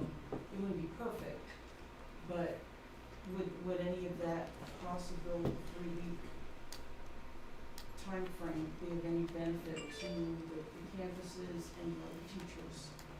Just curious what you think. I think if you're asking, are you asking like virtual versus delaying the start? Do we, no, Is I'm that, saying virtual for 3 weeks, yeah, virtual for 3 versus in weeks. person. but still. Virtual for Virtual everyone for for 3 3 weeks. right, we would be prepared for that. We would be prepared. On the 17th. Right, yeah, so I thought you were asking about that versus actually delaying the start of school. No. Okay, gotcha. So, but you don't think you'd be prepared for in-person and virtual on the 17th, or you do? No, I do, yes. You do? That's- Mhm. Yeah, Okay. you guys agree with that? I'm just curious how do you guys know your staff? We'll be ready on the 17th for whatever model we have to do. Even if it's both, we'll be ready for that. Y'all done a lot of work. Anything else? Do you think you're gonna need a cutoff date for parents to decide which way they are, so you can be prepared for class size? August 3rd. August 3rd. You have August a- 3rd. August 3rd, yes. Yeah, I can see that, being the cutoff date. Mm-hmm. It really escalated over this past weekend. Mm-hmm.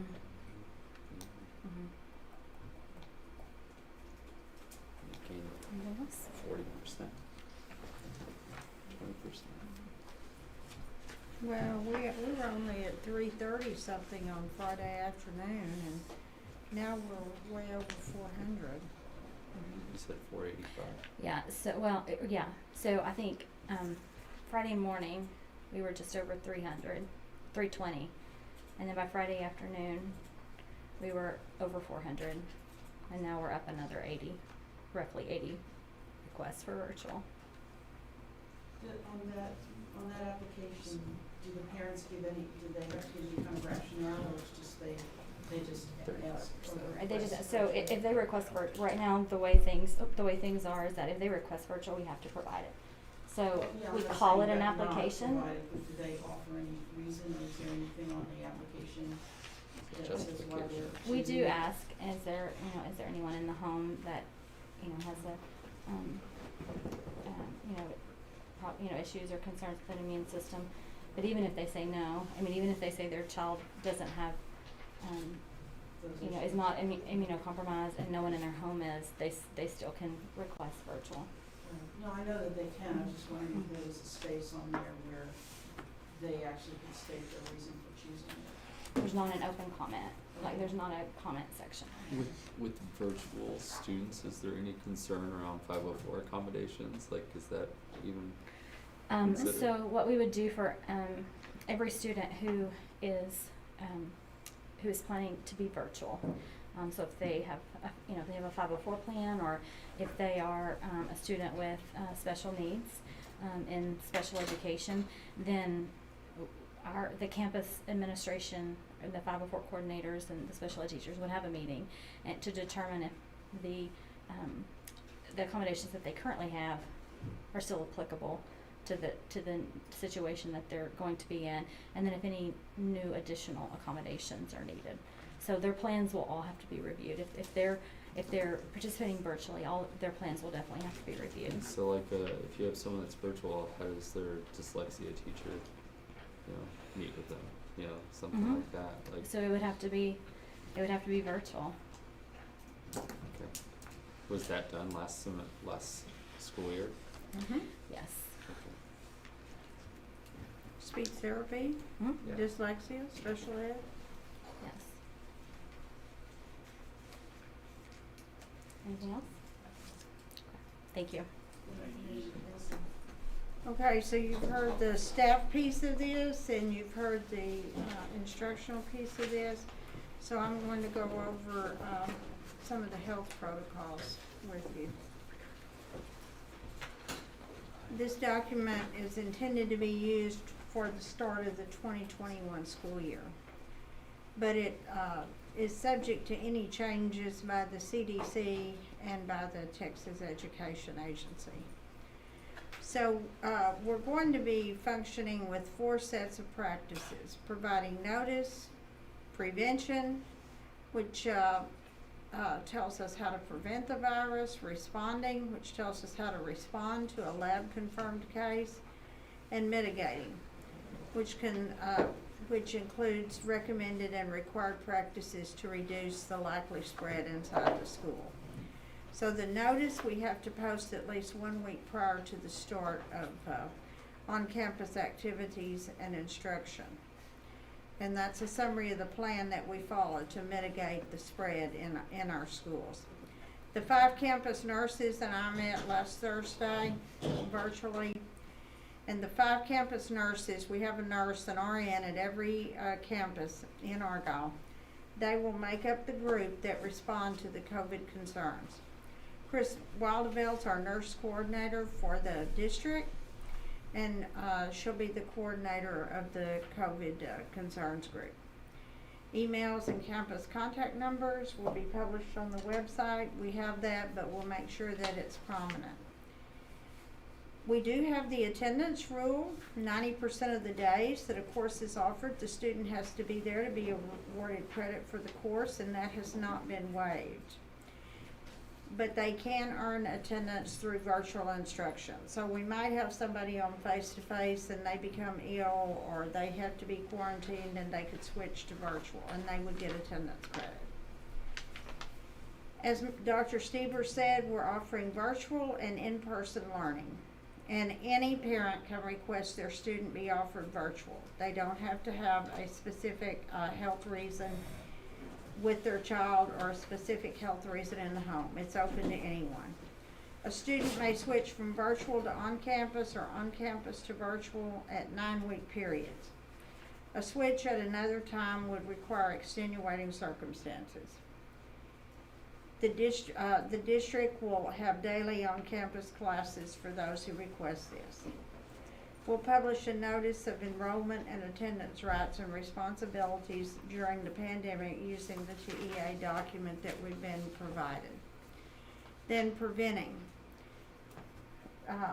Right now, we're not saying that we're going to take temp on all students, but we're going to explore the possibility of doing that. That is what happened in the summer at summer conditioning. The district will require teachers and staff to self-screen for symptoms before coming onto campus each day. We have a list of symptoms at the bottom of this document. The screening includes the staff and the teachers taking their own temperature.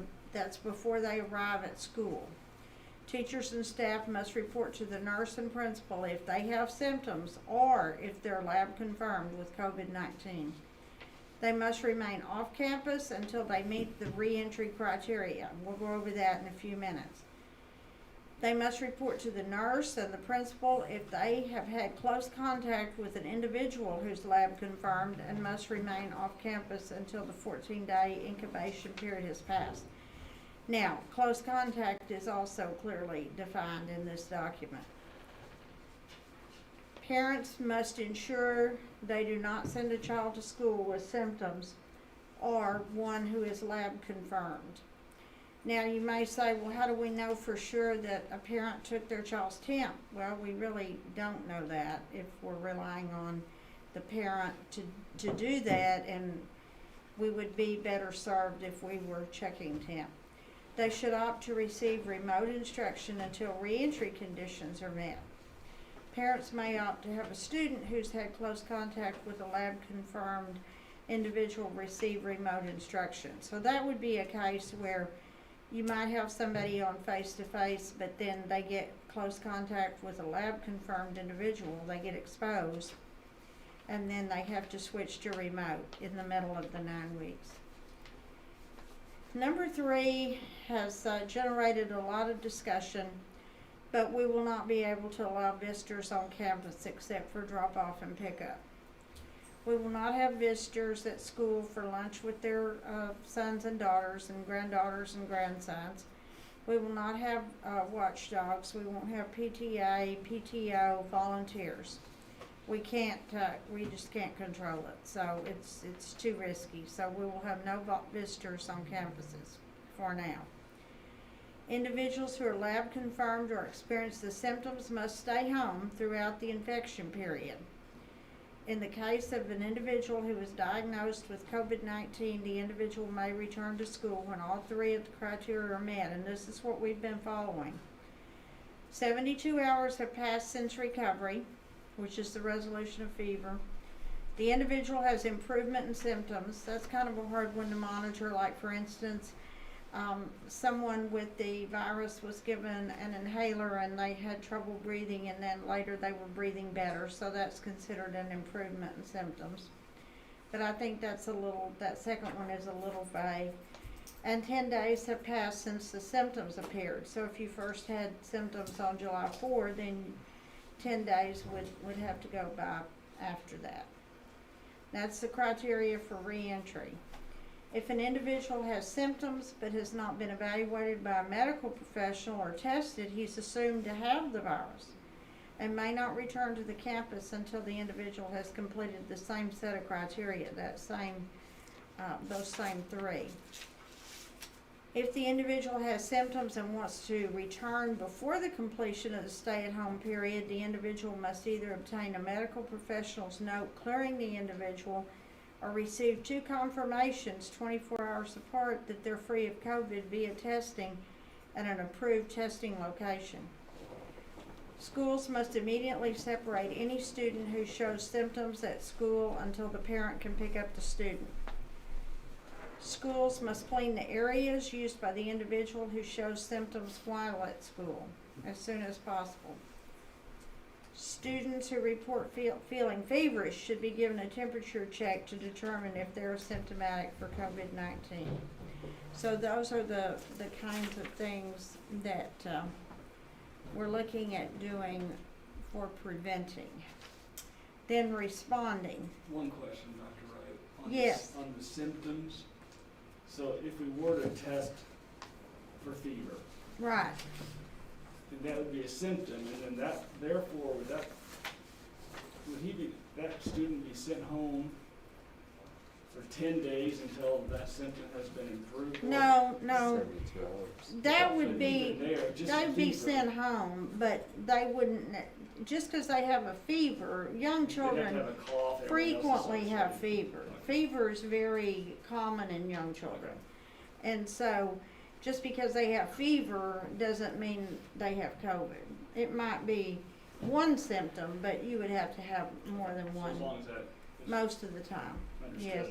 All the symptoms are fever,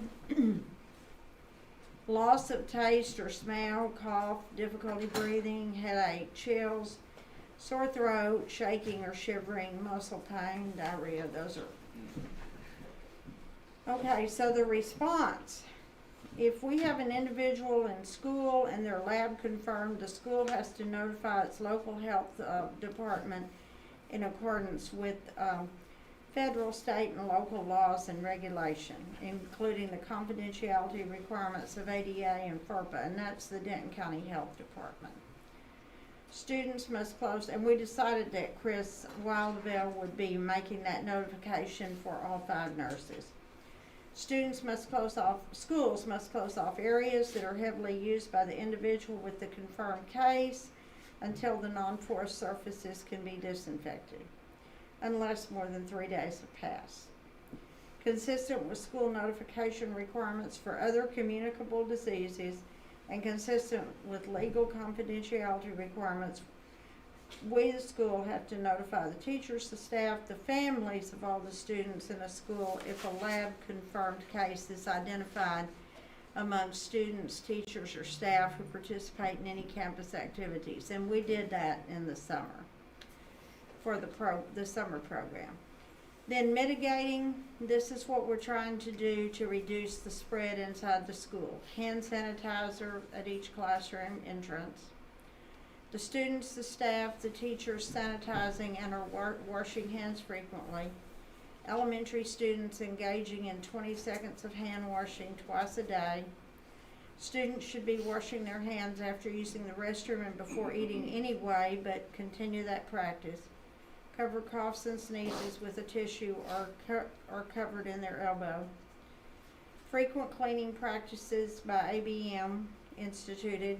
We've gone to everyday cleaning, which we were not cleaning every day in some of the schools.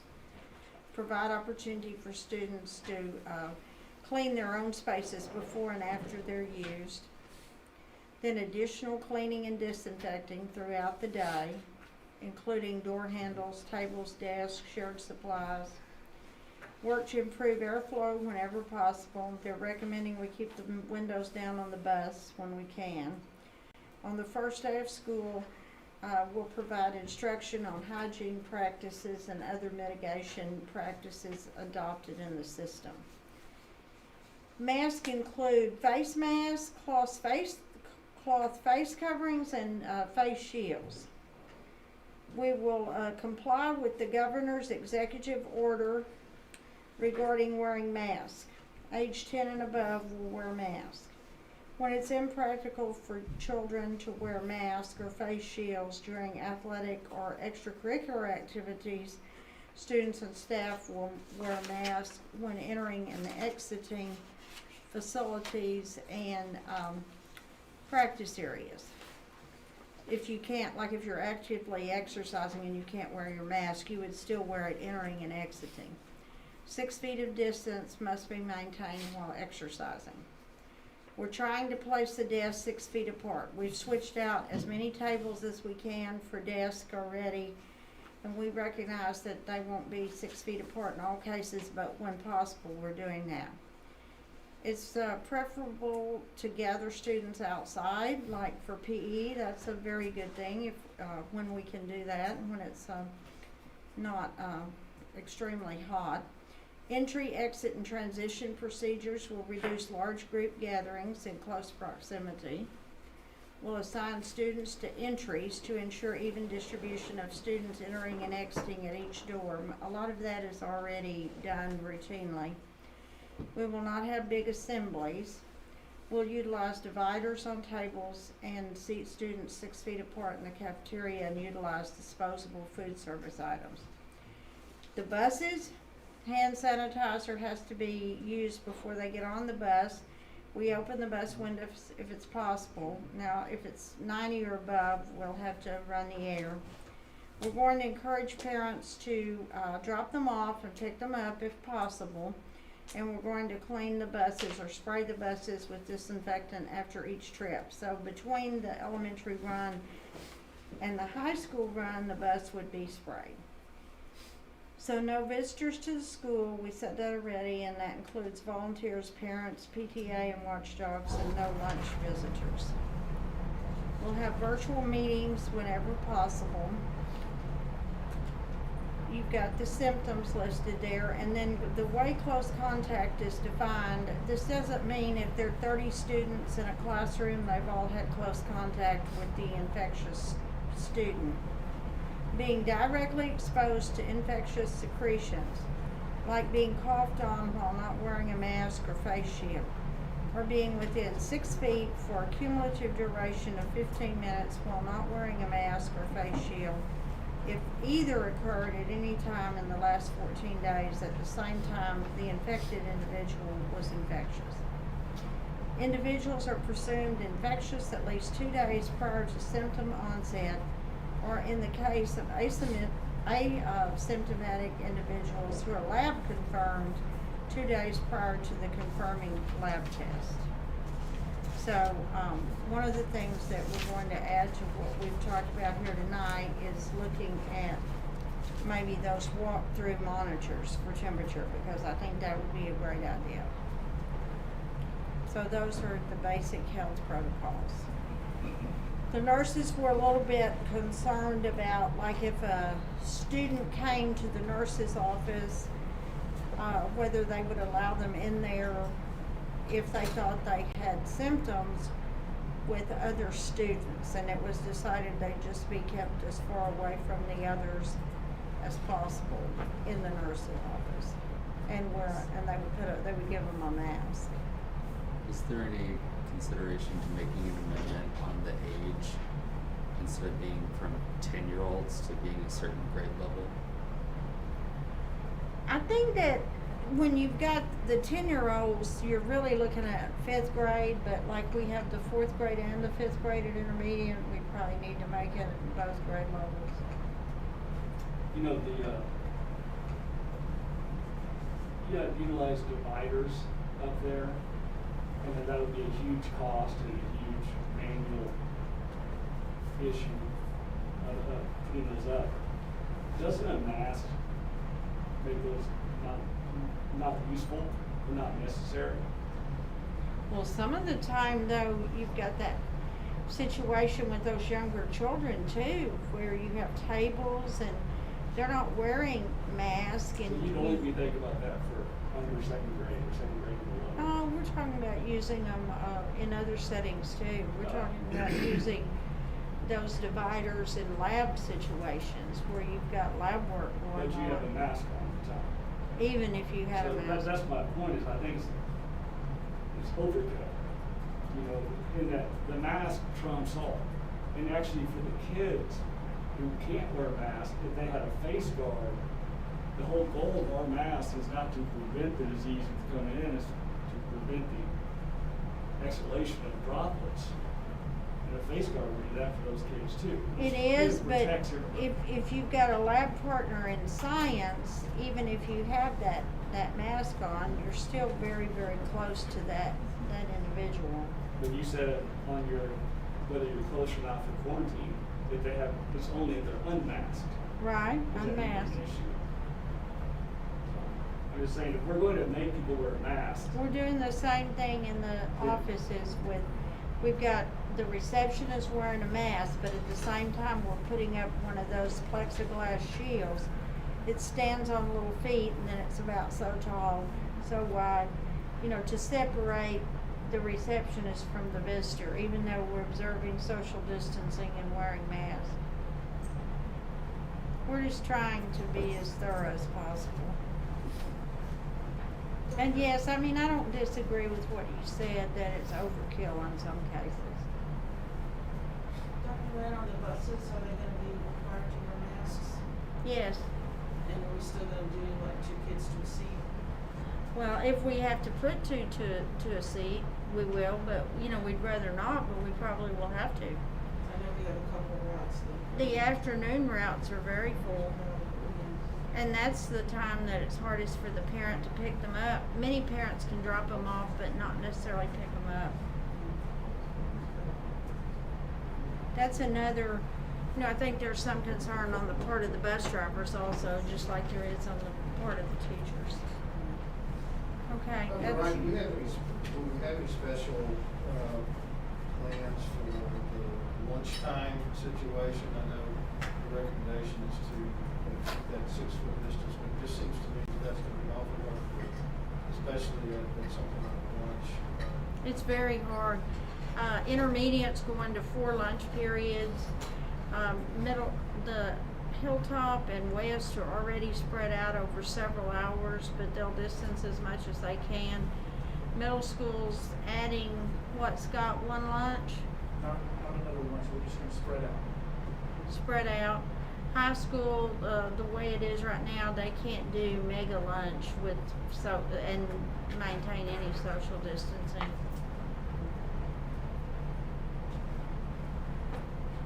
Lunch is tough. Recess is tough. I mean, there's several times during the day that it's very challenging. Okay, any other questions? Can we go to the handbooks next? Because we've got a couple of people that need to leave. You want to start with West? We'll start with high school. And the principals are going to be just telling you the major changes to the handbook.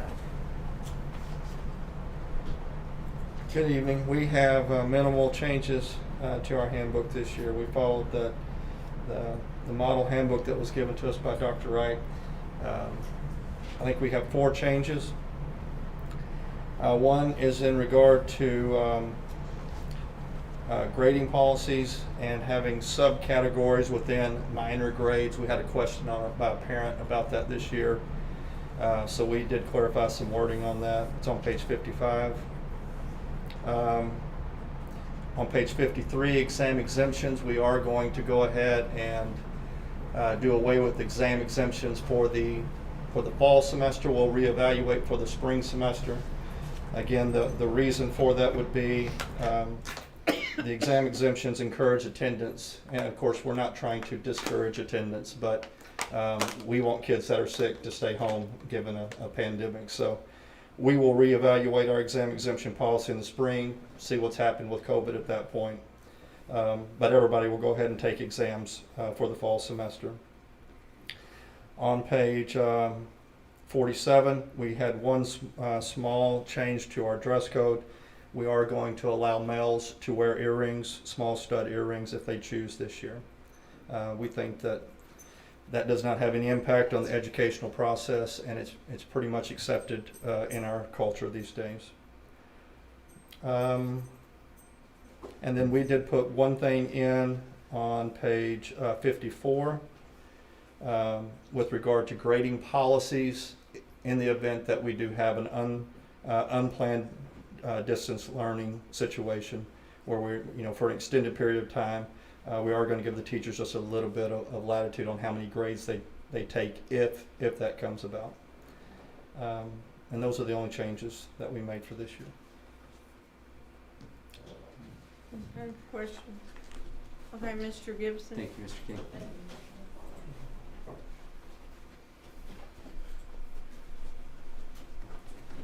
Good evening. I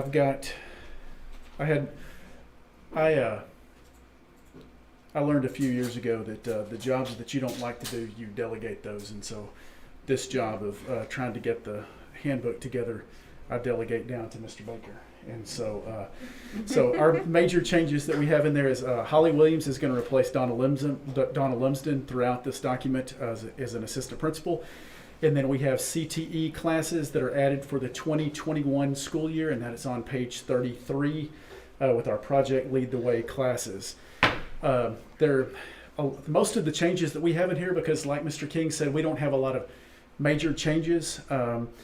It just has to do with things within the handbook itself.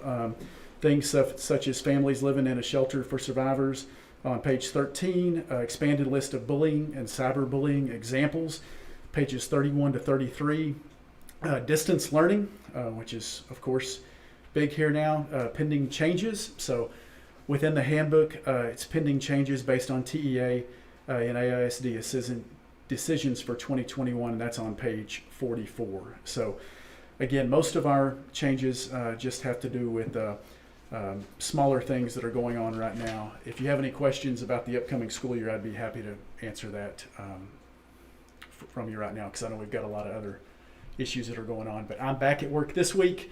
We're going to be hard at work trying to get ready for the start of the 2021 school year, and I'm actually kind of looking forward to it. This is, you want to talk about something new that's thrown at you, kind of reinvigorates you and gets you ready to start the year up, and it's always a new challenge. So I'm not going to say that I'm excited isn't necessarily the right word, but it does make it new. So invigorating might be a better word for it. So, all right, thank you guys. Thank you, Mr. Cooper. Okay, we've got Don Jordan. We also have very minor changes with the intermediate handbook. There's two on page 10. The first one is about birthday celebrations. So we are asking or letting parents know that they can purchase a birthday book and come read it to the class. The book will go home with them. We are asking them not to send edibles. They can, however, send a treat bag with non-edible items. You'll notice that I did have some dates there. Some of those will need to be amended. Obviously, with no visitation, they can't come and read the book. Oh, not immediately. Let's hope at some point during the school year that will change. But yeah, that's not going to work at the beginning. So I don't know. Some parents are going to try to hold you I to think, that. So. well, we had talked about, as elementary principals, coming up with an addendum to some of the things because the handbook was created and then more and more guidelines are coming down from the state that some of the things in our handbook are no longer applicable. So we were going to add an addendum once all the guidelines come down to us and we're able to make sure that we address each one of them. The second one is page 76. It's also minor change, and it's just changing the wording in our drills to match the I love you guys protocols that the district has adopted. So instead of fire drill, evacuate drill. Instead of tornado, it's a shelter drill, and so on. So that's the only other change. And of course the addendum we will have out as soon as all the guidelines are out that we need to fix. Any questions for me about the intermediate? Okay. Thank you. Okay, Chris George is going to do Hilltops. Okay, so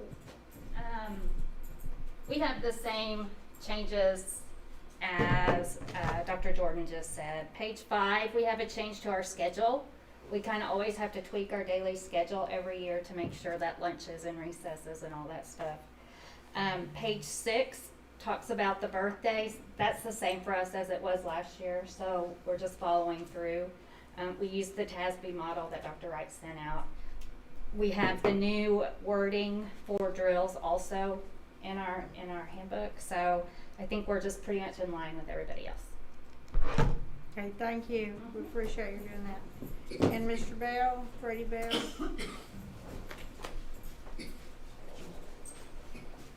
Good evening. I guess Renee's one up you, Scott, because not only did I get to do the handbook, but then she sent me to present it. Yeah, no kidding. That's true delegation right there. While she's at the beach. So. Take a note.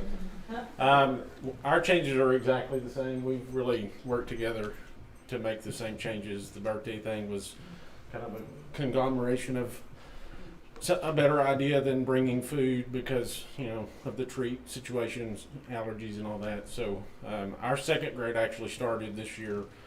The kid would get to read a book on their birthday that they wanted to read to the class, and they loved that. So that's kind of where that got started. So we're just going to kind of morph that into different grades and make it age appropriate. Obviously, most kinders can't do that, so you know the teacher can read that, and maybe at some point the parent can come do that.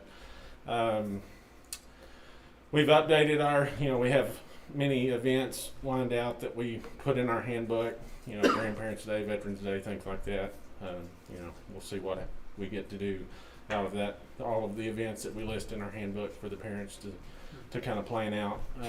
We get to see what happens with that. And then, like Dr. Jordan said, we changed our drills wording to be the same among the 3 schools. So that was our major changes too.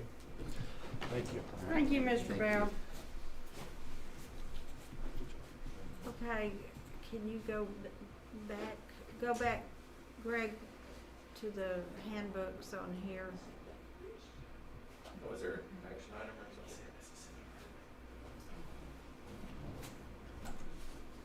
Okay, so.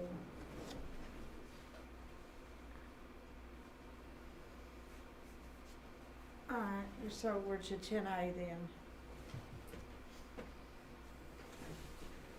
Okay, every year, you get to send a delegate to the TASB Delegate Assembly, and this year it's in Dallas on October 3rd.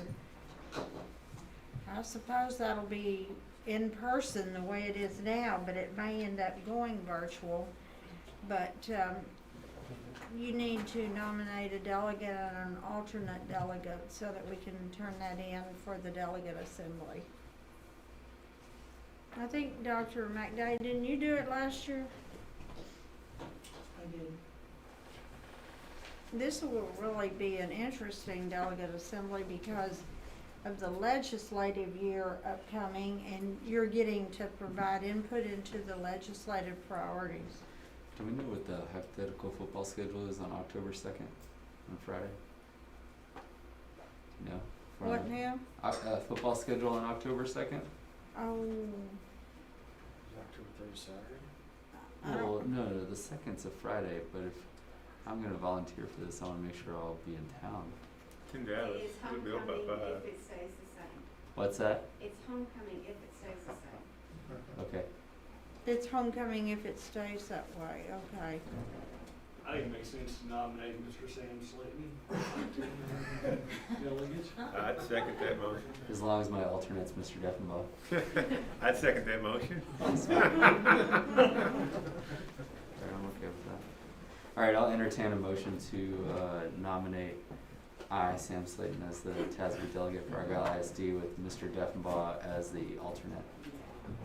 So moved. So seconded. Motion to moved by Mr. Hawksworth, second by Dr. Bennett. Any further discussion, Mr. Deffenbaugh? I guess not. All right, all in favor say aye. Aye. Any opposed? All right. Okay, so, Wyverly will get the paperwork turned in. See, I was even willing to do a second year, but just jumped right in there, Mr. Slayton. That was Mr. Deffenbaugh. He is.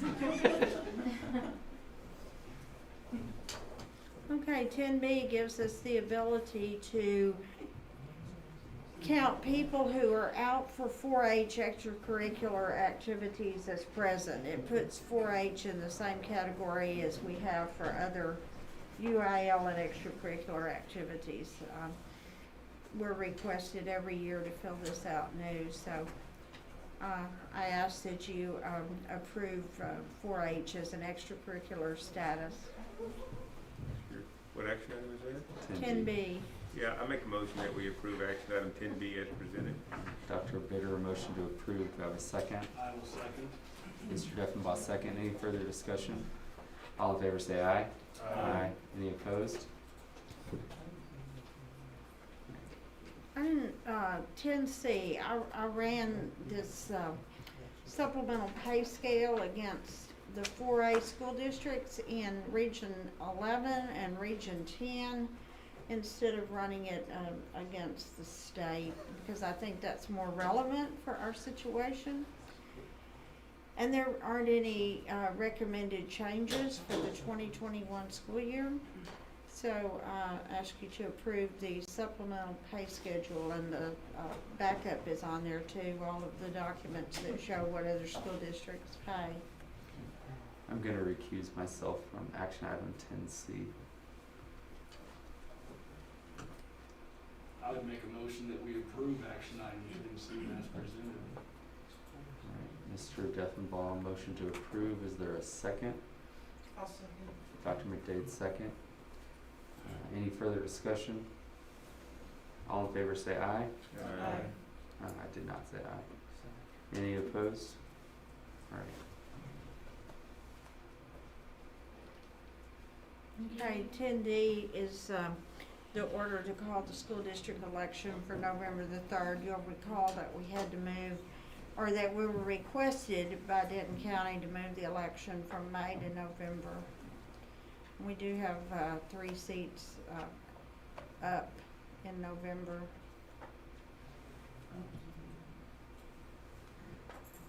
Alright, I'll entertain a motion to approve action item 10D as presented. I'll make a motion that we approve action item 10D as presented. Mr. Lowry, motion to approve. Do I have a second? I'll second. Mr. Williams, second. Any further discussion? All in favor say aye. Aye. Any opposed? Okay.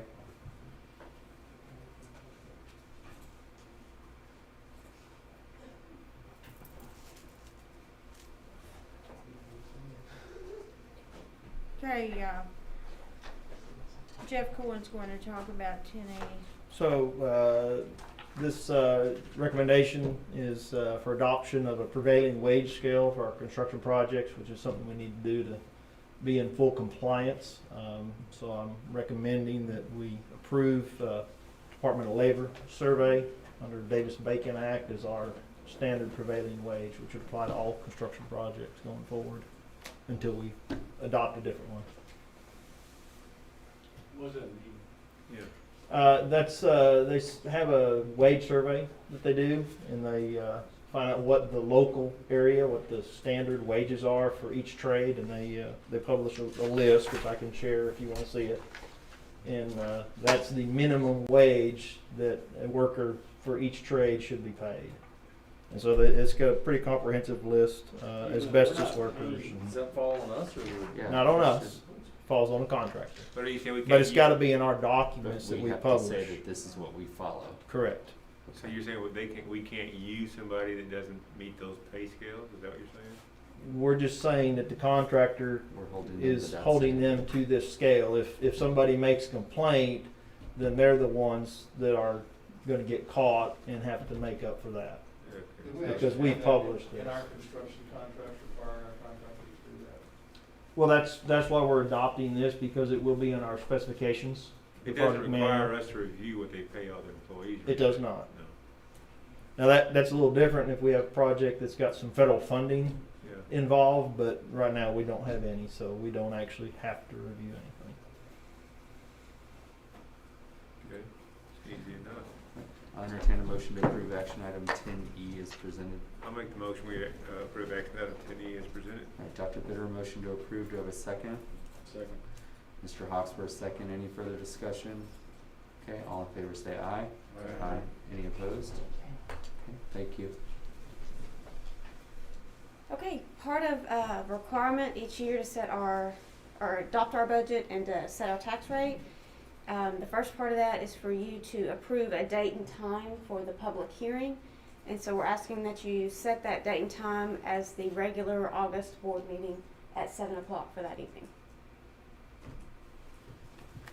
Alright, I'll entertain a motion to approve action item 10. Just to be clear, that is on a Tuesday?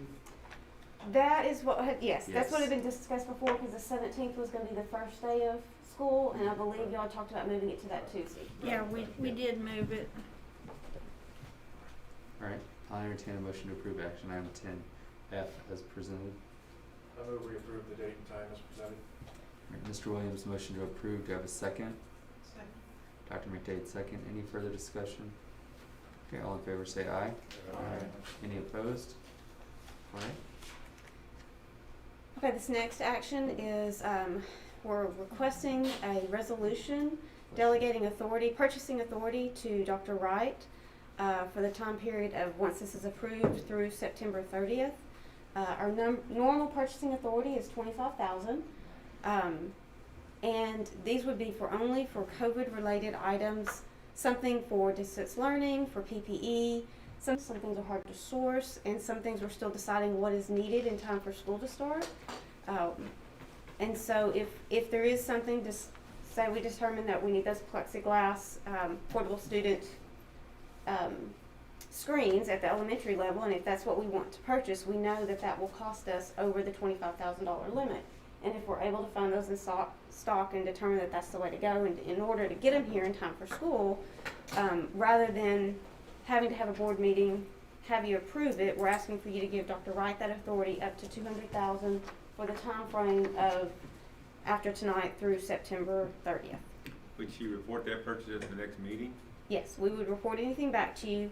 It would need to be included in the budget, and it would still follow any purchasing guidelines. So for us, that would mean we were following a cooperative. Anything that we were sourcing like that would be on some form of cooperative. And is there anything you have in mind currently? Currently, what brought this on were the screens that we were looking at.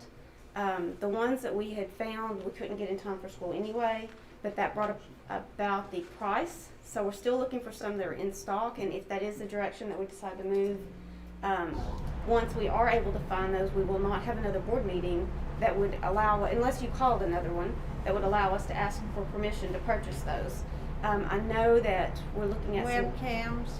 Correct, some webcams. I don't have the price on those yet. If those were needed in order to start school, it would be the same thing. We would need to move forward with purchasing those. Crowd then we scan felt- thermometers. Correct. Now that that's brought up, we need to look at the thermometers. We have quite a bit of PPE items that are being sent to us. We bought some originally that we have here on site, and then TEA announced back in either late May or early June that they were providing each district and what they were providing with, and we're set to receive ours either later this week or early next week. So we have all the masks. We have some face screens coming. We have a lot of gloves. There's disposable masks, reusable masks. But what if we decided, some sort of face screening to provide to a student? We don't have that. The face screenings that they're providing us are enough for our staff and our adult face screenings masks. So there's still some things that we're looking into, and if that is the direction that we're told to go through the purchasing, then we're asking for that exception.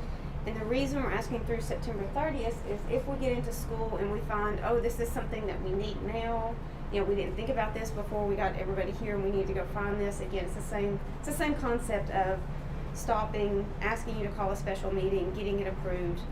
So it's giving a little more fluidity to the purchasing. This was something that quite a few districts did back in the spring.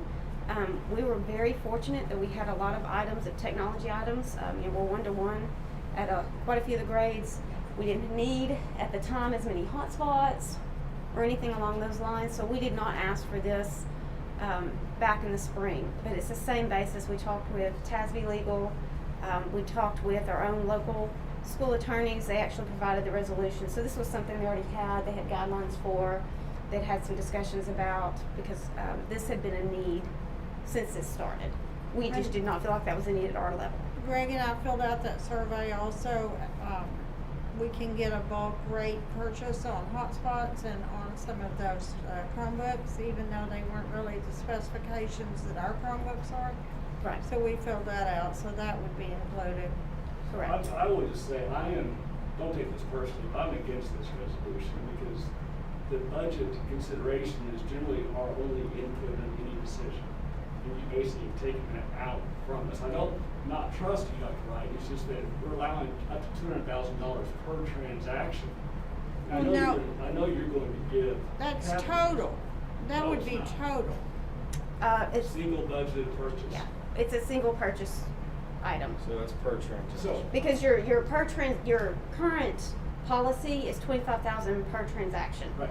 So, if we're, again, I'm going to go back to these screens. If we were looking at those screens and they were, $20,000, then that's underneath our $25,000 threshold. We can move forward with buying that. But if it were to go above that with the current policy, it would be for that. And then if you moved over to a technology item and it was the webcams or something along those lines and they cost more than that, then that's another transaction.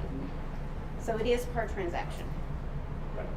But you're saying $200,000 per transaction. And so I think we're a flexible enough board that we can call a special meeting quickly, we can do it virtually, that we can approve these things if we think that they're truly important. I just don't, I have a hard time lumping the $25,000 and $200,000 without having any input at all.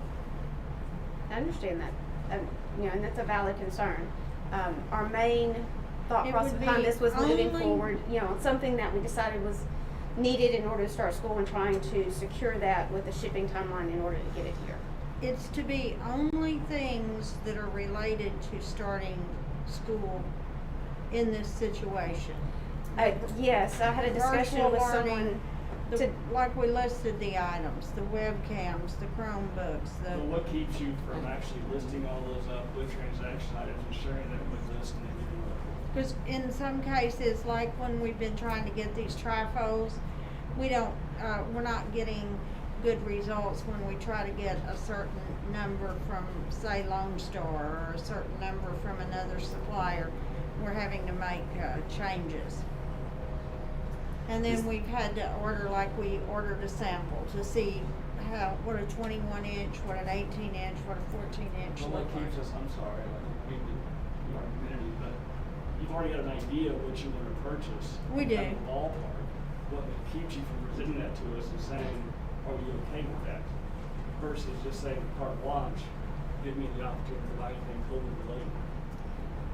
Because in all cases, we don't know the exact price, right? I mean, that's Well, why we don't know have- the exact price, and if you had asked me 2 to 3 weeks ago, I would have told you we weren't looking at screens. That was not something that had come up at that point. So I know there's the potential for things to come up that I couldn't list today that we may find out next week. Oh, this is something we need to look into. We need to move forward into. We can not do the resolution. The only problem with that are the things that are hard to source is asking a supplier to hold it for us, while we do the 72 hours, have a special meeting, and then come back and some, it depends on their lead time on orders.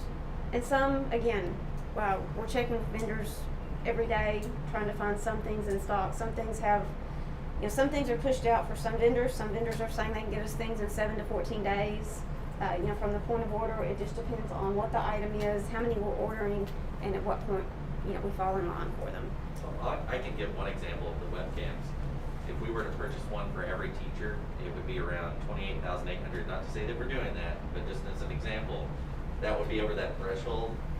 And a vendor I've talked to has 20,000 of them coming in towards the end of the month. I don't have the exact date.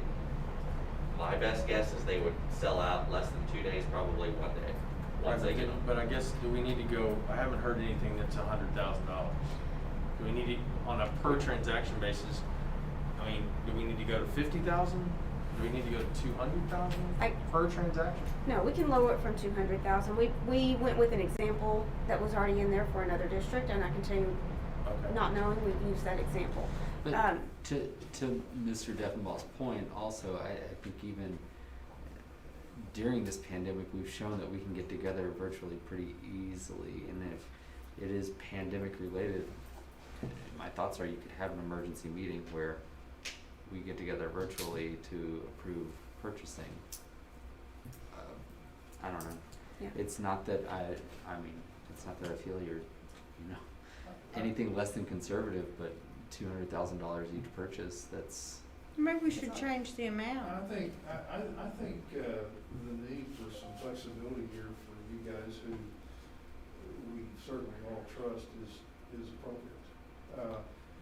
But I understand Mr. Deffenbaugh's point. I guess the thing that if my interpretation is correct, there is the 200,000 is an item limit. It's not an aggregate limit. For this purpose, it is a purchase limit. So if on that order of I'm gonna keep going back to these screens because that's what I've looked into so much over the last few days. So if we were making one order and we had the dividers that go on the receptionist desk, the dividers that go on the teacher desk, and then the student dividers, and we were making an order, it's that one order, not breaking it down per item, but the actual order of what we're buying. And even if we're sourcing it from different companies, it's the total of that order. And what's that one order? That one order, I don't have the price on all the teacher and the receptionist desk, but the last one that we got was around 50 something. I think it was 54,000 on the student individual trifolds.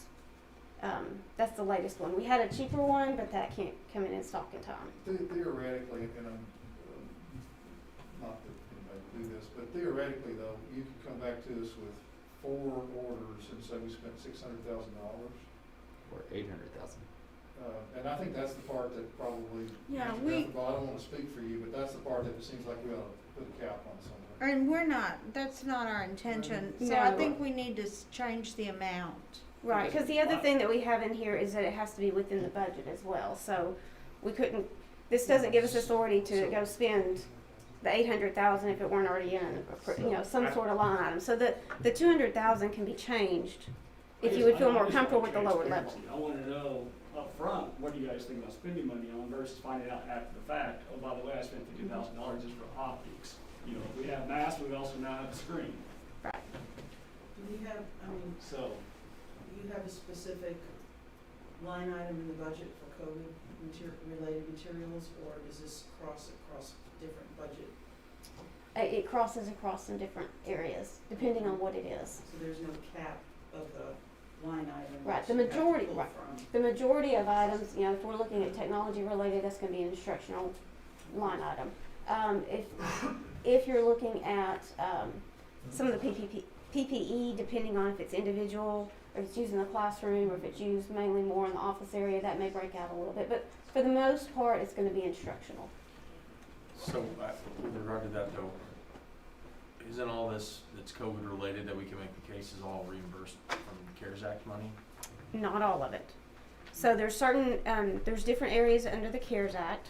The first one that was announced to us was the ESSER funds, and that does have to be something that is eligible under the federal guidelines, but it is replacing state funding. So TEA, so our allocation was $34,000 and some change. So we'll just say $35,000 to make that easy. So of that $35,000, it's not additional money. It's state funding is going away for They're 35, gonna and they're keep their money. right, and they're putting in. That's how they're making their budget whole for schools for this year. Now, there's other areas of the CARES Act that we may qualify for some, but one of them ended. They announced it to us on May 21st. What was eligible, and the ending date was May 20th. So we've got, we've coded everything, anything that we've purchased COVID related, we have coded so that we can track it. There's very little in that amount that's eligible for reimbursement. Now, anything past that date, then we've got some other areas we're looking at, but I can't guarantee you anything that we're gonna buy could be reimbursed. Can I make an amended motion as opposed to the one that's on the, up for? You can. Yes. I think in principle what Mr. Devonball said is spot on. I think in reality, in 6 years, I can't remember us ever not passing one of your requests. And I think that, you guys have shown just exceptional fiscal responsibility.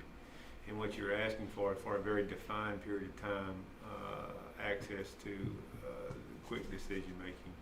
So what I think is, in trying to bridge the two concerns, is to make a motion to grant up to $100,000 purchase, no more than 3 purchases, without coming to the board in this time period. And from what I hear you saying, the things you're considering, that ought to get us covered. And if it's more than that, then we have to have a special meeting. If it's more than that, I would have to bring you a budget amendment as well, so. Right. So we should be covered. Yes. So that's more defined. It's a time period that's defined. You guys have a hell of a track record, so that's my motion. That's your I think amendment. That's my amended motion. that would work for anything that I'm aware of that we're purchasing. Or that Right. we're looking at purchasing. Absolutely, I believe it would. I think that's good. Any further discussion? Oh, and that you report it at the next meeting. Right.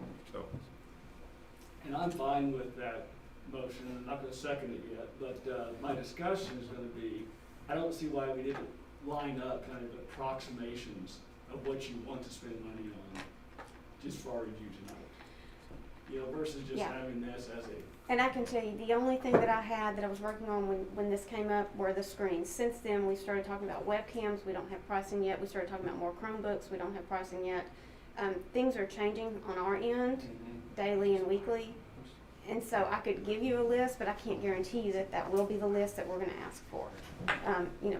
Things are coming up, and the administration's having to make decisions and make changes and figure out how they're going to do virtual versus in person. And so then they're coming up with things that they may need and coming back and going, is this something you can get for us? Can we do this? What can you find and where can you find it? And can you get it here in time? I'm not saying I can't give you a list of some things. I just can't guarantee that that would be all we would ask for. Back to one point that was made, these are only for COVID-related items. So just, as an example, if something came up today, it's over the 25,000 threshold, and the conversation was, it's not COVID-related, there's no tie into it whatsoever, that has to wait on the next board meeting. There's not any leeway here as far as if it's not COVID-related. If it's something that is just from the regular budget, should have gone through the normal, we've got to meet those timelines. And we're not asking for any type of leeway on that end. This is only for the COVID related. And to echo Dr. Bitter's comments, you guys have always been very, very conservative. Just if we can understand that everything we're spending COVID related, is it a necessary spend?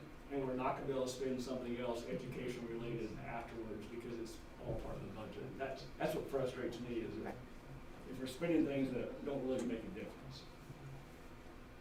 And my question kind of dovetails on that, along, saying that, we're spending this money, where are we pulling it from, and what are we not going to be able to get, or what are we going to be really prudent with our spending on, because we're having to purchase these items, of which, based on what you're saying, we're probably not really going to get much reimbursement for.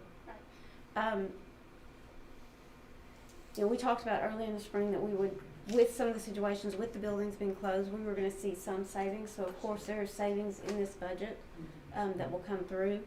There's some line items there, but there's also some areas every year, and I hate to say every year, not every single year. The majority of years we are able to come back to you and say, we budgeted.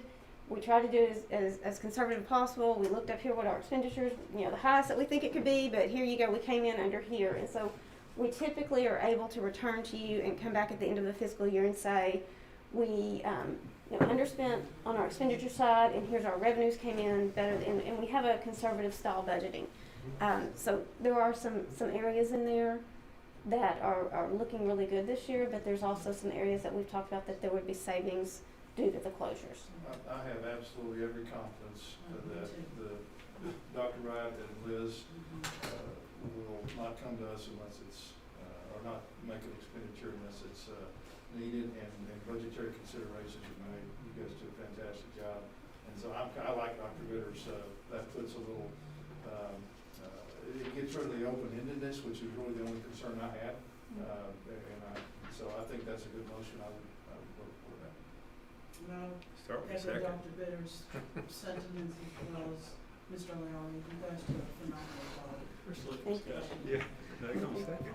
That number works for y'all, the 100,000 works. And then if it exceeds that, and the rules change, then we all commit to jump on when we need to and make it happen. Right, and that's not to say, if it's something that's easily sourced, that we can say, hey, this can go on the August board meeting that's already planned, then that's what needs to happen.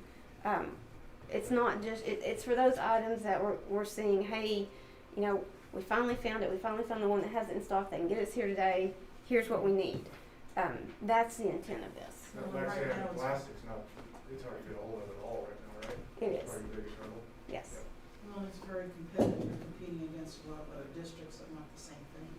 Yes. I just want to ask again, I think this has already been answered, Mr. Leisure. Does this proposal work for what you guys Yes, might be I facing believe that in the would next work. month or so? I would hope to come back to you and say we didn't have to spend, anything. We have everything we need, but I would hope to come back and say here's a very small amount that we had to spend.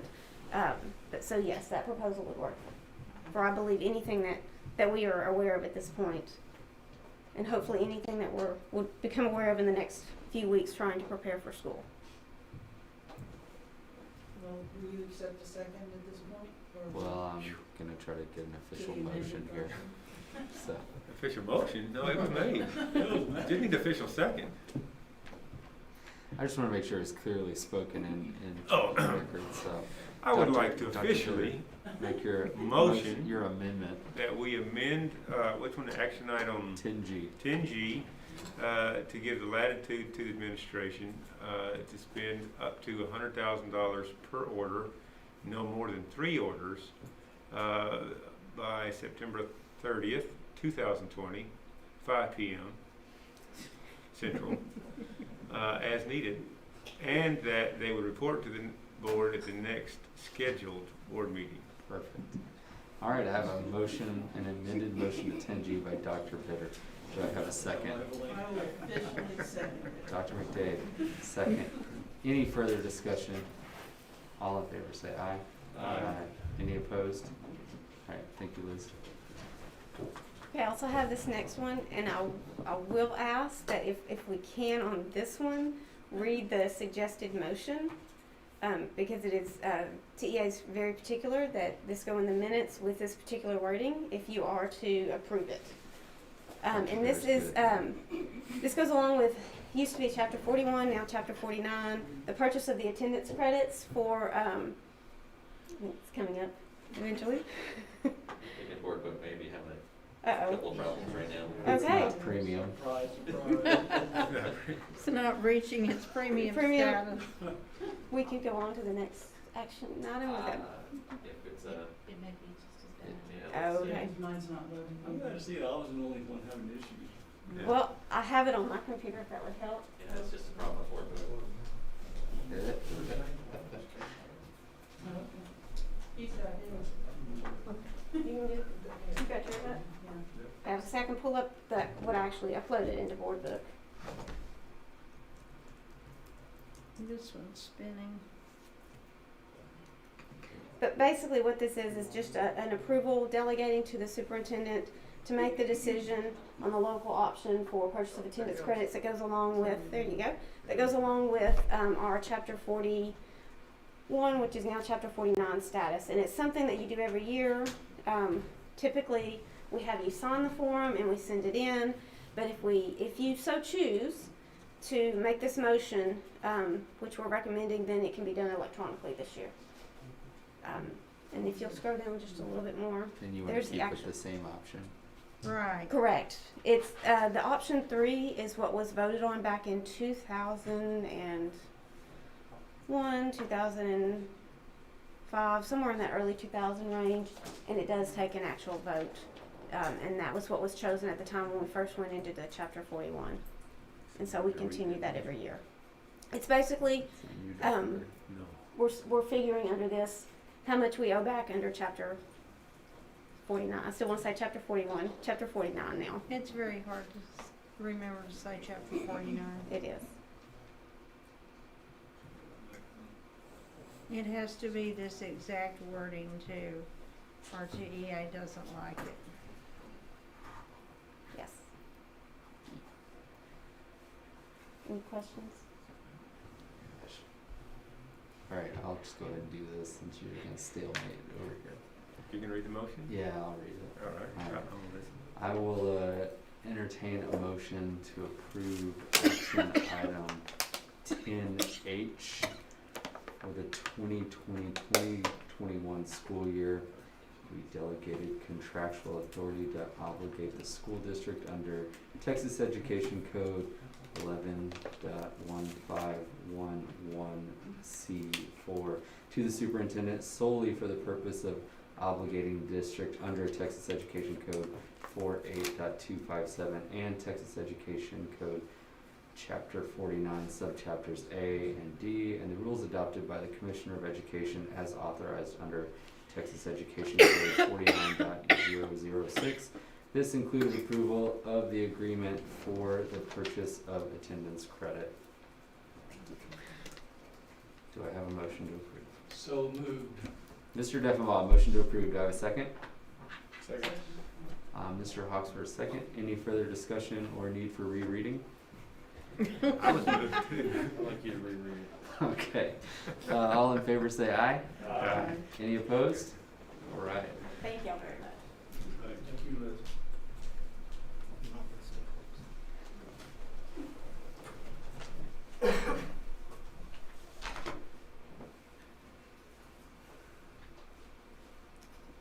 Each July, we come to you with a proposal for a pay increase for all employees. I have in the write-up that you have the history for the past 4 years. 16-17 was 3%, the same in 17-18, the same in 18-19, and then in 19-20 we had the House bill that we had to comply with, and so it was a little bit different last school year. Just going back even further, the lowest pay raise that we had was in 12-13. It was a 1.5% raise, and that was due to massive cuts to the budget. And so we are coming tonight asking for a 2% pay increase for teachers and librarians, which equates to about $1,200, and then a 2% increase for all other employees. The impact on the budget is $480,000, and Liz we've talked about this in the budget, and she has it accounted for. And do you want to say anything about Friday and how that might help us also with the Yes. average daily attendance? So TA gave us some more guidance on Friday about a threshold or hold harmless for ADA for 2021. Originally, the guidance they gave us, because there is some concern that school districts will not have the enrollment and the attendance that we've had in the past with the COVID pandemic. So original guidance was that they would only give us a 1% threshold from the prior year ADA. Well, any school that's growing, that's not much of a threshold because we've staffed and we're budgeting based on that increase in enrollment, an increase in ADA. So the guidance that came out Friday was they were going to take a 3-year average, and that would be the new threshold for the first 2 6 weeks, which I know we're on 9-week grading, but for attendance purposes, we're on 6 weeks still. So for the first 2 6 weeks of the school year, so for a third of the year, we get that higher threshold, which really, when we were looking at our possibility of a decrease in ADA and what that could do to our budget, this threshold, this new information, this new threshold will really help our budget. And so I actually sent, Greg has, did you just go to that last 2 pages of it? This budget update, was that Yes, that one. And I had some, basically in here, the information I was just giving you is listed in there. But this is what you're used to seeing in your budget update, which I know is small. Is there any way we can make it larger?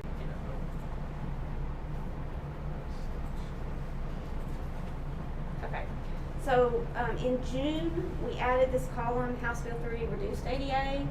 We were looking at a 2% reduction in what that might do to our budget.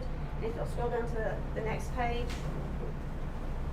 we were giving you these figures without any raises in them. It said everything that we knew at that point in time, but without raises. And so the difference in the middle column and the far right column is what we were estimating originally under ADA versus what we were looking at, a 2% decline. And I feel like TA is supposed to publish what they feel like our threshold will be sometime this week. We didn't get that today, but we're supposed to.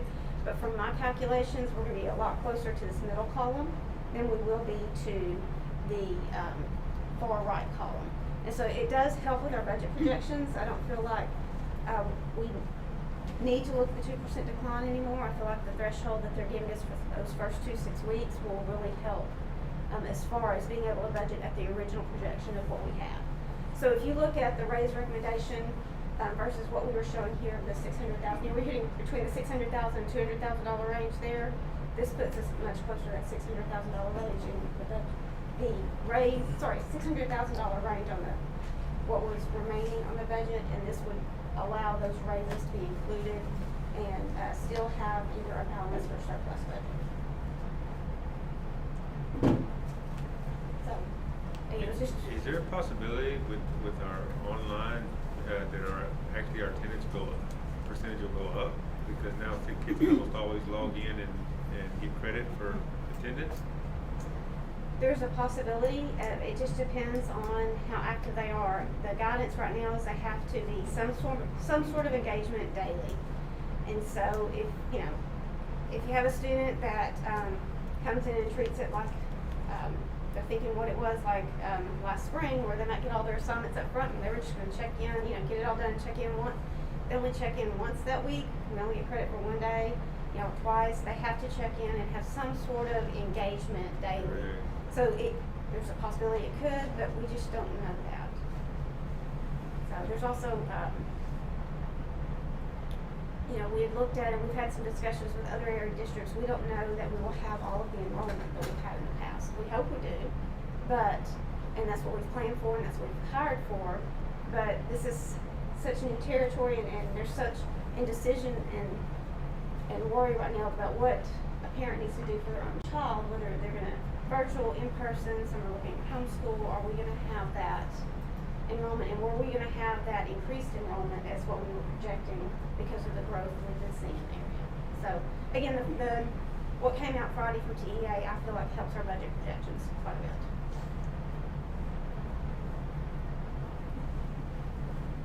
Any other questions? I'm going to recuse myself from action item 10I. I will also recuse myself. As will I. Yeah. All right, I will entertain a motion to approve action item 10I as presented. So moved. Mr. Hawksworth, motion to approve. Do I have a second? Dr. McDade, second. Any further discussion? All in favor say aye. Any opposed? All right. Finally, you have that 4-0.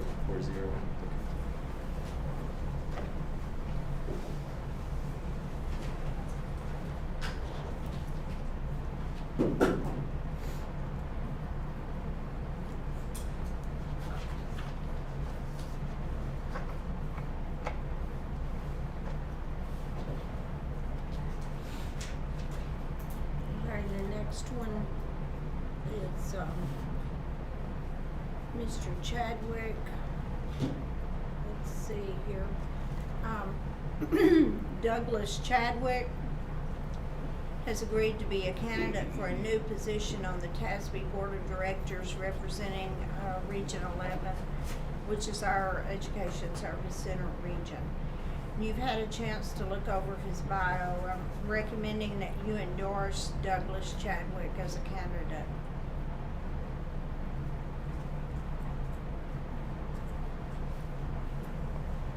I'll entertain a motion to approve action item 10J as presented. I move that we approve action item 10J as presented. Mr. Lauer, motion to approve. Do I have a second? I'll second. Mr. Williams, second. Any further discussion? All in favor say aye. Aye. Any opposed? Okay. Okay, and 10K is to consider approval of an interlocal cooperative agreement for governance, communications, and dispatch services. Chief Kearney had asked us to get this approved again. It just allows the cooperation of our independent school district police department with other agencies. So when I was reading this, I was surprised that the contract charges, but it's a $0 Right. charge, right? Yeah, it's not, no, it's an interlocal cooperative agreement. That wasn't a typo. No. We can add some more zeros to it. Alright, any further discussion? I'll entertain a motion to approve action item 10K as presented. Mr. Hawksworth, motion to approve. Do I have a second? Second. Mr. Deffenbaugh, second. All in favor say aye. Aye. Any opposed? Alright.